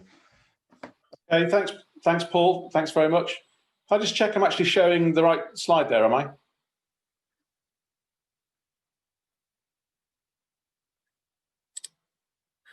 Okay. Yeah. Is that working okay? Yes, it is. Yeah. Yeah, fine. Okay. Good morning. Good morning, Paul. Thanks very much for inviting me along today. As you say a few moments ago, I'm Neil Jefferson. I'm new to HBF, a new role that started at the beginning of the year. So it really has been a baptism of fire. And I do recognise that HBF's got a close working relationship with LPDF. So thank you for welcoming me. So my background, as you mentioned when you first introduced me, was back at NHBC, where I was Chief Operating Officer. So I've worked with Stuart and HBF for many years. And for me, the world of planning really was a dark art. Now so it's something Andrew Whitaker, who most of you know, he's schooling me in every day. But days like today remind me of just how much I really have to learn. So I thought I'd start by talking. I'm going to cover a number of issues, but I thought I'd just start by reflecting on the pandemic, which has been a defining issue for us all. As I'm sure many of you in this room, responding to the coronavirus pandemic took up a considerable amount of energy. Sorry, apologies. You might want to put that on slideshow. Okay, thanks. Is that working? Yes. Okay, thanks. So I'm sure, like many of you in the room, the coronavirus pandemic's taken up a tremendous amount of time. So when the Prime Minister announced the first national lockdown back in March, the home building industry reacted swiftly to protect the safety of its workforce and local communities in which it builds. So while the government actually encouraged the construction sector to continue activity during the most restrictive period of lockdown, the practical difficulties of doing so safely, combined with disruption in the supply chain and concerns about public perception, led to much of the industry effectively downing tools. However, as an industry, we're determined to get back on site as quickly as possible. And so a number of measures were developed to help home builds return to site in a safe way. These included individual developer-led safety protocols and, of course, Construction Leadership Council's site operating procedures. However, HBF was really keen to develop industry-wide advice that was specific to home building. So through our work with members and MHCLG, we were able to produce the Charter for Safe Working Practice to help home building sites reopen in line with social distancing guidelines and public health guidance too. So through adherence to this charter, the industry can continue to provide much needed additions to housing supply and play its part in the country's economic recovery, while also protecting the health and safety of the home building workforce, visitors to site and local community. So in terms of the second lockdown, it's been covered quite a bit this morning. We had a summer that felt almost as normal, didn't we? And then we now find ourselves back in another national lockdown. So whilst it is of course concerning, I think there are reasons for us to be more positive this time round. Firstly, the industry is in a much better position than we were during the first lockdown, due to the experience we've gained, the relationships we've strengthened with all the various bodies that oversee the supply chain and are involved in the home sale and moving process. And of course, the charter that I mentioned a moment or two as well. So perhaps most importantly, the housing market has been permitted to remain open from the outset this time round. I was delighted that following conversations over a weekend between HBF and MHCLG, we were able to publish a joint statement with the ministry which confirmed that along with house building, activity relating to buying, selling and renting of a home can continue in accordance with health and safety measures and public health guidance. So while I've no doubt that coronavirus will continue to throw the challenges our way, it's at least reassuring that we can keep the housing market moving and get on with the business of delivering much needed further increases to the UK's housing supply. So we just heard from Lucy and from Savile, so I won't spend too much time on the housing market, but I did want to say a few words from the industry's perspective. Since the reopening of sales offices in May, I think it's fair to say we've all been pleased. We're very surprised at just how strong the demand is for new build homes, with many developers reporting high levels of inquiries and reservations. Of course, there's an element of pent-up demand from the lockdown period, and government measures such as the stamp duty relief holiday have been helpful. But even taking those factors into consideration, the strength of the new build market has far exceeded expectations. So while the industry will continue to make hay while the sun shines, an expression I hear quite a lot these days, we are very aware that the longer term economic outlook is far from clear. So what is the outlook for the next 12 months? Well, while none of us can predict the future, I think it's fair to say that the next 12 months will be challenging for many industries, including home building. While there have been some positive news recently regarding possible vaccine, while national lockdown ends, I think it's likely that we'll have to contend with local lockdowns for some time yet. Also, the full impact of the pandemic on the UK economy is not yet known. And while a furlough scheme has been extended until spring 2021, we may still see a high number of redundancies in some sectors before the year is out. This economic uncertainty, combined with the cliff edge of the stamp duty holiday ending at the same time as the current Help to Buy scheme in March, the withdrawal of many high LTV mortgages and the end of Brexit transition period, these are all issues that may affect consumer confidence and impact on the industry's abilities to build and sell houses. So on top of this, the industry will also have to get to grips with changes to the policy and regulatory environment, particularly with regards to planning and building regulations. And I'll talk more about that in a moment. And I think Paul alluded to it earlier on. It's also worth bearing in mind that SME home builders are likely to be disproportionately impacted over the coming months. We recently found in some research with Close Brothers, which found that 2/3 of respondents said their growth projections are down. Sorry, 2/3 of growth projections are down to COVID-19. More than 80% of respondents said they expect planning delays and securing permission to remain a major barrier over the next 12 months. And more than 3/4 thought that the regional price caps being implemented under the new Help to Buy scheme will be a major barrier. Of course, all builders are likely to experience these issues to some degree, but some SMEs are less able to mitigate the impacts. If we want to increase housing supply further, it is vital that smaller developers are helped to overcome these barriers. Whatever challenges lie ahead, the home building industry is determined to face them all with positivity and enthusiasm. After all, residential development makes a pivotal contribution to the economic vitality of this country, and inevitably, we have a key role to play in economic recovery too. So just to put this into context, as the screen tells you, in 2018-19, the industry supported and sustained almost 800,000 jobs.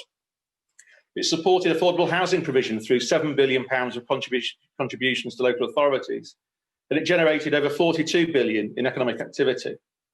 The strength of these numbers is due to the rapid 93% increase in housing supply we've seen over the past 6 years.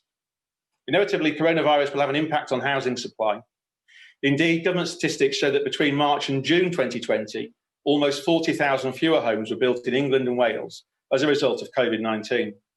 And this is detrimental not only to the industry and for those looking to get onto the property ladder, but also for the associated benefits that home building delivers for local communities. Consequently, the industry is determined to do all it can to recover quickly and deliver the new homes and investment in local communities that is needed up and down the country. Put simply, we will build more to deliver more. Our priorities, which are on the screen now. So we need to ensure the industry is on the best possible footing to deal with the challenges of the coming months and to play its part in the economic recovery. We will continue to progress work in our key policy areas. These include quality and delivery, environmental and social responsibility, talent and housing affordability. On quality and delivery, a key focus for the home building industry has been increasing the quality of new build homes. Following absolutely years of hard work, I'm delighted to report that we're starting to see proposals to implement a new homes ombudsman in line with the government requirements, and they're coming to fruition. There's also, as we've heard today, a lot of work going on in planning from the publication of 2 government consultations, one on a change to the current system and the other on government's planning for the future white paper. We think there are a number of interesting, ambitious measures proposed across these consultations, and HBF and its members broadly have welcomed them. Firstly, regarding changes to the current planning system, HBF and its members are particularly supportive of the proposal to increase the threshold at which affordable housing contributions can be sought through the planning process. Currently set on sites of fewer than 10 dwellings, the consultation suggests raising this threshold to 40 to 50 homes. And I know that's a real interest for HBF's SME developers. This will be for a temporary period of 18 months. And in our response to the consultation, HBF has asked for this to be extended to 24 months. We think this is a move that will be of real help to SME developers. There's also a lot for the industry to welcome in the planning white paper, including simpler local plans, greater digitisation of the planning process and clearer design guidance. We do, however, have real concerns about the suggested new infrastructure levy, which is set to replace Section 106 and SIL. Previous attempts to change the site-specific negotiations to reflect viability of individual sites have all led to concerns that either sites will become unviable or that not enough land value is captured from many sites, so the change must be set at the lowest common denominator to avoid unviable sites. There was very little detail given about this particular proposal in the white paper, and we hope that the government will provide more information about this in due course. So given the scale of the proposals in the white paper, we appreciate it will not be a quick transition, and so it's vital that local authorities do not use this period of flux to halt the development of local plans. And seeing Joanna to speak after me, we're very pleased that she did send out a letter very quickly to local authorities on that point. And as such, we're urging the government to ensure, furthermore, that councils who fail to develop local plans are still subject to sanctions. On environmental and social responsibility, I think that Paul mentioned this earlier on, there's been quite a bit in the news about this. The home building industry is determined to play its part in delivery of this country's environmental ambitions. We've established the Future Homes Task Force earlier in the year, which will develop a route map for delivery of home building's contribution to meeting national environmental targets and objectives on net zero. The natural environment, resources, water, heating, and air quality in a way that is workable for industry. Our aim is that the Future Home Task Force should produce its recommendations for a route map and the establishment of a delivery hub in the early part of next year. And what happened yesterday with regards to an announcement about the bringing forward of the Future Home Standard 2023. And for those of you who haven't followed it, we thought the previous evening that wouldn't be in the Prime Minister's announcement, only to find through reports in the BBC that it was to be planned. And then to find it was actually removed from the policy document, having been there for 90 minutes yesterday, really undermines the importance of having a clear roadmap. The work we're doing at the moment, and undermines the confidence in government in terms of providing that guidance and that roadmap to industry. So perhaps, Paul, it's a point we can come back to maybe when we take questions. And I think furthermore, I should mention that there's meant to be an interim step to the Future Home Standard, which is introduced this year. We waited all year for MHCLG to respond to the consultation, which closed in February, and to actually set out what the interim standard will be. So I think this is an area for discussion, undoubtedly. Just on talent, we're just very briefly to say we're launching our Future Talent Network in January next year. The network will be an online knowledge and support hub open to those of any role in the industry with less than 5 years experience. It's vital that we attract people into the industry, and when we do, we actually give them a networking opportunity so they can work together. Finally, on housing affordability, with the new 21 to 23 Help to Buy scheme being introduced in April, this remains a real area of priority for HBF. Our recent focus has been on working closely with Homes England to try and resolve several areas of concern regarding new conditions for the scheme set out in the developer guidance, including wording around building regulations requirements, which has been resolved. Following discussions with Homes England, we are pleased that a number of other issues have also been resolved too, but there is one area of outstanding concern, and that's about the requirement for developers to evidence discharge of planning conditions to buyer solicitors due to the potential this has to cause delays in transactions. We really don't think that home buyers should be brought into this issue regarding planning conditions not being discharged, often for understandable reasons. So we're working hard with Homes England on that, and we believe that we may be able to break through that in the coming days and weeks. Help to Buy has been pivotal to the significant increases in housing supply that we've seen in recent years, and it's vital the transition to the new scheme is as smooth as possible. At HBF, we've also begun to explore post-Help to Buy options to help plug the gap that will be left when the scheme ends in 2023. And in September, work sponsored by a number of HBF members began to develop a workable mortgage indemnity product for new build mortgages. So just to look at supporting further increases in housing delivery, I'm quite conscious of time, Paul, and I can see Joanna waiting, so I won't go through all of these in too much detail. But while industry will do all it can to deliver further increases in housing supply the country needs, we will need to work in partnership with government. And at HBF, we've identified these areas where government could best direct its attention to supporting this ambition. So by maintaining a functioning healthy housing market, we do think that there needs to be reconsideration to the regional caps in Help to Buy. There needs to be support for the second-hand market, which has been given a fantastic boost by the stamp duty holiday. Very interested in what David Smith had to say about that, and it's going to be interesting to see whether that will be extended. We also very much believe in building a workforce ready for the challenge we face in our greener post-Brexit future, reforming the skills agenda with a renewed focus on new roles that will be vital to the construction and maintenance of future homes, and a lot of that came out in the Prime Minister's 10-point plan that was announced yesterday. We also, of course, need to protect small builders from economic headwinds by using some of the suggestions that I've put on my slide today. So I think that I've already touched upon the need to encourage the continued development of local plans, and as I said earlier, I think that we should ensure that councils who fail to deliver are subject to sanction.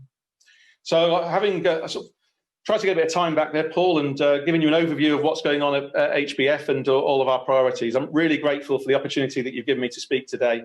And I think in summary, I would say that while the outlook ahead remains unclear, I think the home building industry is very well equipped to deal with any challenges that come its way. Thanks, Neil. I'm very conscious of time because I've made a vow to myself not to go that far over 12 o'clock, if I'm perfectly honest. So, Neil, I'm just going to pick you up on one point, which is the talent point, actually, in terms of, do you think that there is the ability for the industry to upskill people coming into the industry that may have worked in other sectors to achieve the 300,000 new homes target if we were to get there? Yeah, most definitely. I think I've listened with interest to the talk around the target and understanding where we are now. And as one of your panelists said earlier on, a 20% increase required. And I think that clearly there's a lot of concerns about the coming months and into next year. But I certainly think the platform is there to train people. I think a lot of this is done actually not just in training people in traditional skills, but thinking how we adapt to what we do on site. And there's quite a lot of focus on modern methods of construction. And the real focus of that is on volumetric housing, which are the modular homes that are built in factories and transported down roads. What I'm seeing, watching with quite a bit of interest, is actually other approaches such as panelized construction. And I visited a site recently in Tamworth, where actually there'd been retraining of carpenters who are actually using full story height concrete blocks. So therefore taking bricklayers off the critical path and achieving delivery of homes much more quickly. And I think it's that type of adaptation where the local contractor who was previously working as a carpenter for that particular house builder adapted what he was doing, bought a crane, took on the new system wholeheartedly. began to innovate in that way. So I think there's definitely the ability within the industry and within subcontractors to train people. I think things will need to change. If I've got an area for concern, it's around bricklayers. In terms of, I was very disappointed that we're still awaiting an official outcome from Priti Patel, but the Migration Advisory Committee made a clear recommendation that bricklayers should be on the shortage occupation list, which gives them 20 extra points for non-UK workers to come to the UK, which would be key if we do need more bricklayers in the UK. But the Secretary of State's response to that was to say that actually people who are perhaps being made redundant during the current pandemic could retrain as bricklayers. And just to point out that brickwork apprenticeship takes at least 3 years. I'm not sure that there's too many people working in the pret-a-manger's that David mentioned that could be suffering in city centres could be retrained that quickly to become bricklayers. So I think bricklayers is a real area of concern, and consideration needs to be given to the timescales that it takes to train people and to get them up to speed to build new homes. Okay, thanks, Neil. And as I say, keen to maintain some momentum. So we'll leave it there. And thank you for your attendance. And we hope to see you next year, face to face, at next year's annual conference. Thanks very much, Neil. Thank you, Paul. So quickly moving on to Joanna, and it goes without saying, very grateful for Joanna for joining us this morning, waiting online as Joanna has been. Joanna joined as Chief Planner at MHCLG in September, just after the publication of two fairly important planning consultation documents, and is now no doubt drowning under the weight of consultation responses. And prior to that, held a number of senior roles. She was the London Mayor's design advocate, chair of London Borough of Wandsworth's design review panel. Prior to that, had been deputy CEO at CABE, been director of design at the Olympic Delivery Authority. So a wide-ranging background. And what we're keen to hear is obviously, Joanna, your views on changing planning environment, which, as you know, to our members is very very important, but also they're very passionate about it as well. Thank you. Thank you, Paul, and good morning, everybody. It's great to be able to be with you this morning, and it's great to know that we all share the same passion, which is how planning and placemaking and bringing forward development and homes actually meets our wide-ranging requirements as a society. So it's great to meet you, even if virtually today. I'm not going to spend a lot of time talking about the ins and outs of the white paper and sort of reading it out to you on a presentation, because from the conversation you've already been having, you've had a really good set of summary of some of the issues that the white paper it has sort of tackled and is seeking to address. But I thought I'd just give you a few headlines and perhaps sort of highlight where we're at in the process and some of the thoughts that we're taking forward. First of all, I want to say a huge amount of thanks to everybody who has put energy and thought and care into their responses to the white paper. It obviously went out in August. The consultation process finished just a couple of weeks ago, and we are recording responses in the tens of thousands, many of them very considered in terms of the discussions, and I think very much reflecting, as this morning's conversation is, people's different roles in our planning and development process, and people's different business models, and also, you know, some of the different geographies over which we do spatial planning and we do consenting, and some of the very bespoke and particular issues that we face in different parts of the country. So a huge thanks from all of us. What I think I just want to sort of outline is that the white paper is really a very strong starting point to looking at planning reform. You all know this, but this isn't about tinkering with the current system. This is about bringing the planning system into the 21st century, able to address the challenges that we're facing. Now, obviously, primary driver is about delivering the homes that our communities need into the future. And that obviously reads through the white paper very strongly. But also the other driving aspects, which again we've been discussing already this morning, is about making sure that the speed in which plan making comes forward and the decisions that come on the back of that are timely, efficient, and therefore that the flow of both land and therefore development through the planning system is done in an effective and efficient way. The other driver is certainty, and bringing certainty not just to, I suppose, the traditional house builder, but also sort of SME providers and others that may be trying to get into the market. And that particularly the infrastructure levy was one of those aspects that was particularly looking at the certainty piece. But I would complement that with a really strong drive for engagement and community engagement and participation and ownership of both plan making and again development decisions. And we all know that actually traditionally the planning system, people are understandably interested in what's happening at the end of their street and when it's becoming very real, but we've been less good at engaging people within plan making, you know, the big decisions, the direction of travel, what do we want our urban areas and our settlements to be in the future, and how do we deal with these completing demands of land, environmental protection, need for housing, need for affordable homes, and also sort of the current challenges that we've got with COVID and some of these sort of speeded up trends that we've now seen, particularly with, for example, the sort of rethinking of the high street and so on. So planning needs to be a proactive process. It needs to be a process that can engage communities in those conversations and in those dialogues. And I'll talk about a little bit more about that in a minute.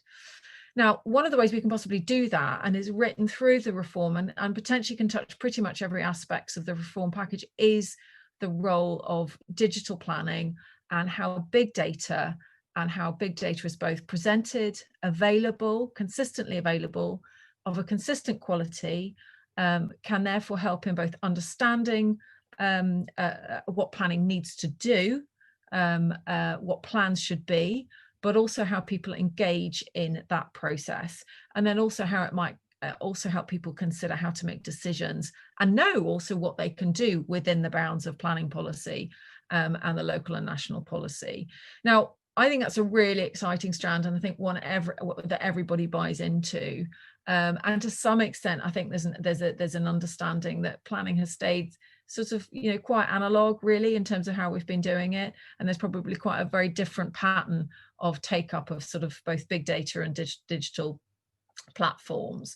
So that's a very strong strand of the reform work. And, you know, I'm really struck as we look into it, just how much evidence there is of the capability of digital if we use it really effectively. And lots of local authorities and others obviously in the prop tech sector are already doing fantastic work on that. Now, those are sort of all process points really. It's about how we can speed up the process, but please be under no doubt about the sort of outcomes, objectives and really strong intent in the reform work and in the white paper. Obviously, one of those drivers is design, that we're delivering homes of really good quality, that they don't just actually function well and deliver the spaces that people need, but that they also look really good and address community expectations of quality. But also that we are using planning and the levers that we can pull within planning to address our journey towards zero carbon, and the government's real strong commitment to that.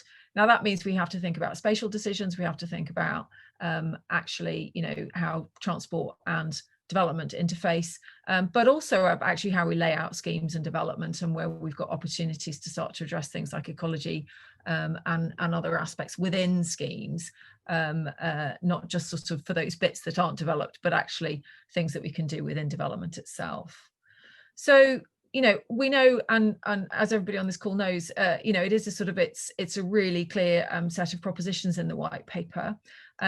So just to give a little bit of flavour to that, obviously expecting local plans and pushing local plans to be smart in terms of their content, to be succinct in terms of their content, and to really be presenting the important things for that local area, facilitated by digitisation, making them visual, and actually not repeating stuff that's in national policy. So sort of cutting down the paperwork to be about the really important, relevant things that should be in a local plan.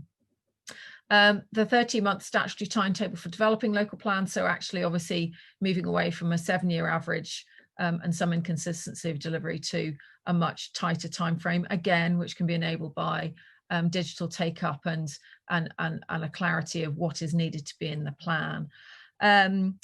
And then, you know, attached to that, as we know that the plan would start to look at area-based allocations and a pattern of allocations, which could then tie into a consenting regime that gives certainty within the plan that development is acceptable on certain sites, and then going further towards presenting some of the parameters for development that would be acceptable. So being able to sort of front load those discussions into the plan making process, therefore giving more certainty and a speedier set of engagements when it comes to actually consenting and decisions. New binding housing target, you've had lots of conversation about that already, so I won't rest on that for very long. And then the infrastructure levy, which of course has many people have been interested in and have given us comments on. The intention is that that would be bringing in at least as much money as it does now to local authorities, that local authorities would have greater flexibility how they spend it, that they can borrow against it. We have had lots of engagement on this through the last couple of months, and, you know, conversations about how, for example, infrastructure could be delivered in lieu of a payment, which I know is something that many developers are interested in considering, and also that it absolutely does guarantee affordable housing delivery. And I just wanted to say, you know, in passing, you know, we're very clear that the white paper didn't go into every single corner of the reform. And so, for example, how we deal with infrastructure that crosses boundaries is something that we're looking at as we go forward. And then really importantly, that, you know, how do we embed a stronger intention in terms of design quality within the NPPF and within the system? So a much clearer role for master planning, design codes, the extent to which local authorities can specify and be clear to developers and communities as to what's expected and what they're actually going to get as a result of development. And related to that, obviously, higher environmental standards for homes and so on. So there's lots in the white paper. As I say, the responses have been really good, and particularly thanks to Paul and colleagues for your very considered response to what's in there. You're probably all desperate to know about next steps. As I say, it's a flippant point to make, but it's actually, it captures the point very well. We're not just issuing a new piece of planning policy guidance. This is a significant reform package. So we're now in the process of obviously absorbing all the great comment that we've received and the ideas that have come in, and starting to go into the detailed policy design that obviously comes out of the white paper. And we'll be doing that and then obviously moving towards legislation. So you can imagine this is going to take a number of years to see actually sort of happening in full in terms of the implementation programme.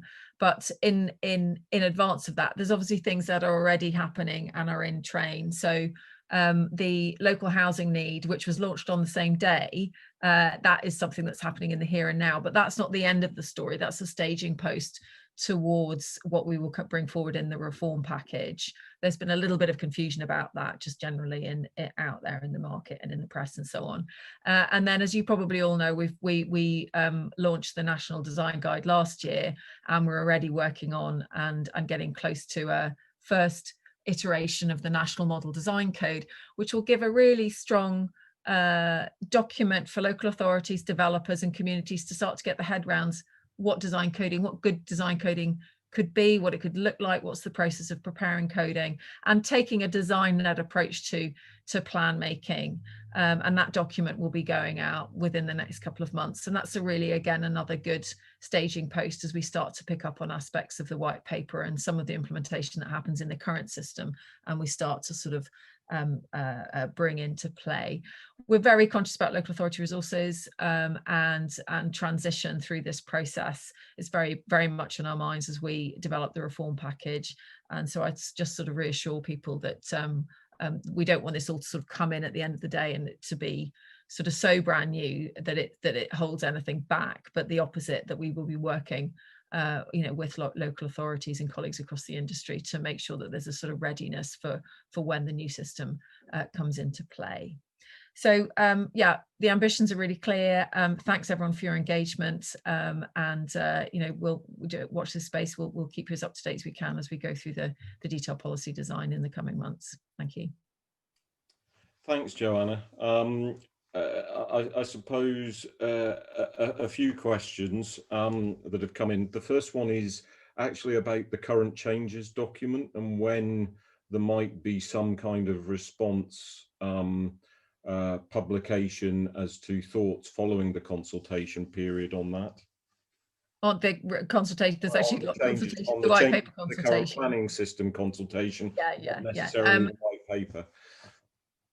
Yeah, so I mean, I think we're anticipating, obviously the consultation, we've got a serious volume on the white paper consultation. So that is in hand and will be in the coming months. The wider work on the local housing need is in play at the moment. So I would imagine that's sort of coming forward again, sort of in the near future. Can't put specific dates on it.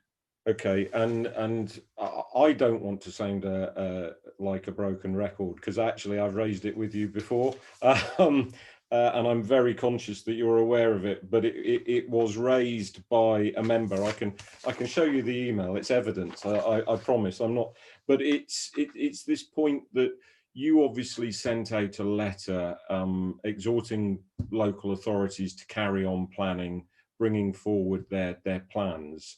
And then we've got a growing list of local authorities that are doing exactly the opposite.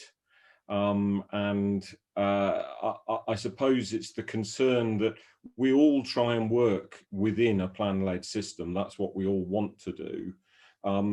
But that obviously works against that principle. And I wonder what you're thinking of doing to try and ensure that we bring things back on track, if that's possible. Yeah, one is just sheer encouragement and giving clear messages, which I hope we are doing, which is that this isn't, as I say, you wouldn't hold up a plan because there's something happening in 2 years' time. That would not be sensible.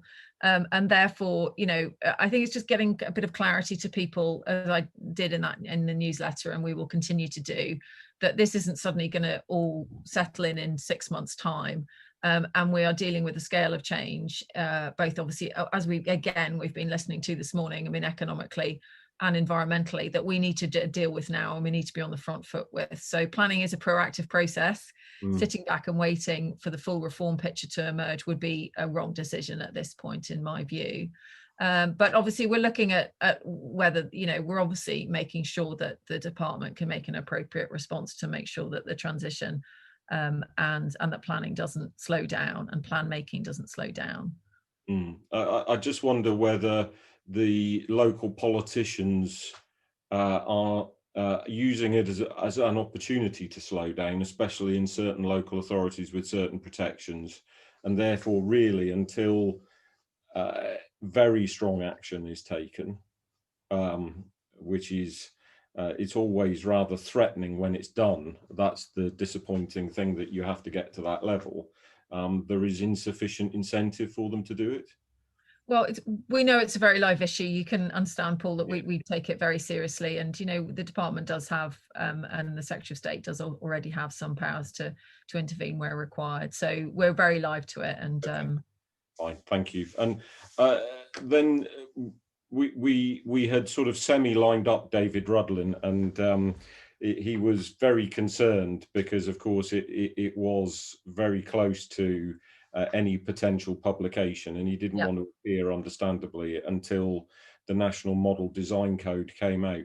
We think that will be in the next couple of months then, Joanne? Yeah. It's getting close to sort of final copy and sort of internal reviews and so on. So it's in a really good place. It's a fantastic piece of work, and it really, as I say, it's the sort of daughter or son of the National Design Guide, which I think is a really solid piece of work, sort of expressing what good placemaking is about. And this is then about giving it the sort of next level of detail in terms of how, in plan making, local authorities and communities and developers should be understanding the sort of built form within settlements, and using that as a starting point to look at how you describe the design character of different parts of our urban areas, and I mean from hamlet to city, and then within that, how you then, as land comes available, you start to sort of set parameters and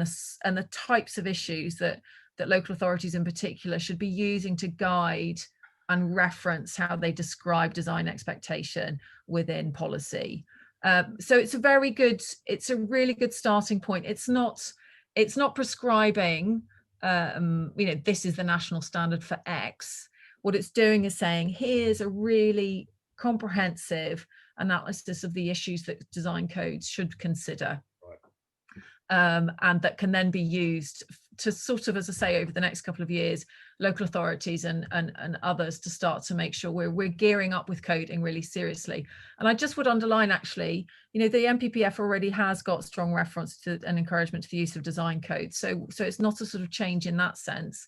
It's basically giving people more confidence in using design codes going forward. Okay. And again, that's a sort of staging post as well, as you can see, towards what might come forward within the full reform package. Okay. So Joanna, I'm very conscious that, first of all, I've got to the 12 o'clock, and I'm going to try and keep to that deadline.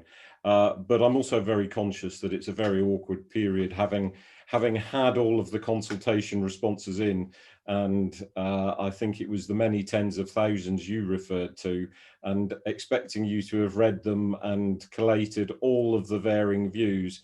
I've read every single one, Paul. Yeah, and we've heard, I was going to say on this call, we've had John on the call, who shares some commonality and veers very differently on other issues, perhaps from those that we would hold. So I'm very conscious that you're wading through that, and hopefully there'll be an opportunity over the coming months to hear from you again about perhaps what the thought process is once you've had the opportunity to consider all of those consultation responses. But in the meantime, thank you very much for spending the time with us this morning. Thank you. Great, thank you, Paul, and have a good day, everyone. Thanks. So thank you, everybody, for tuning in this morning and watching. I hope you found it informative.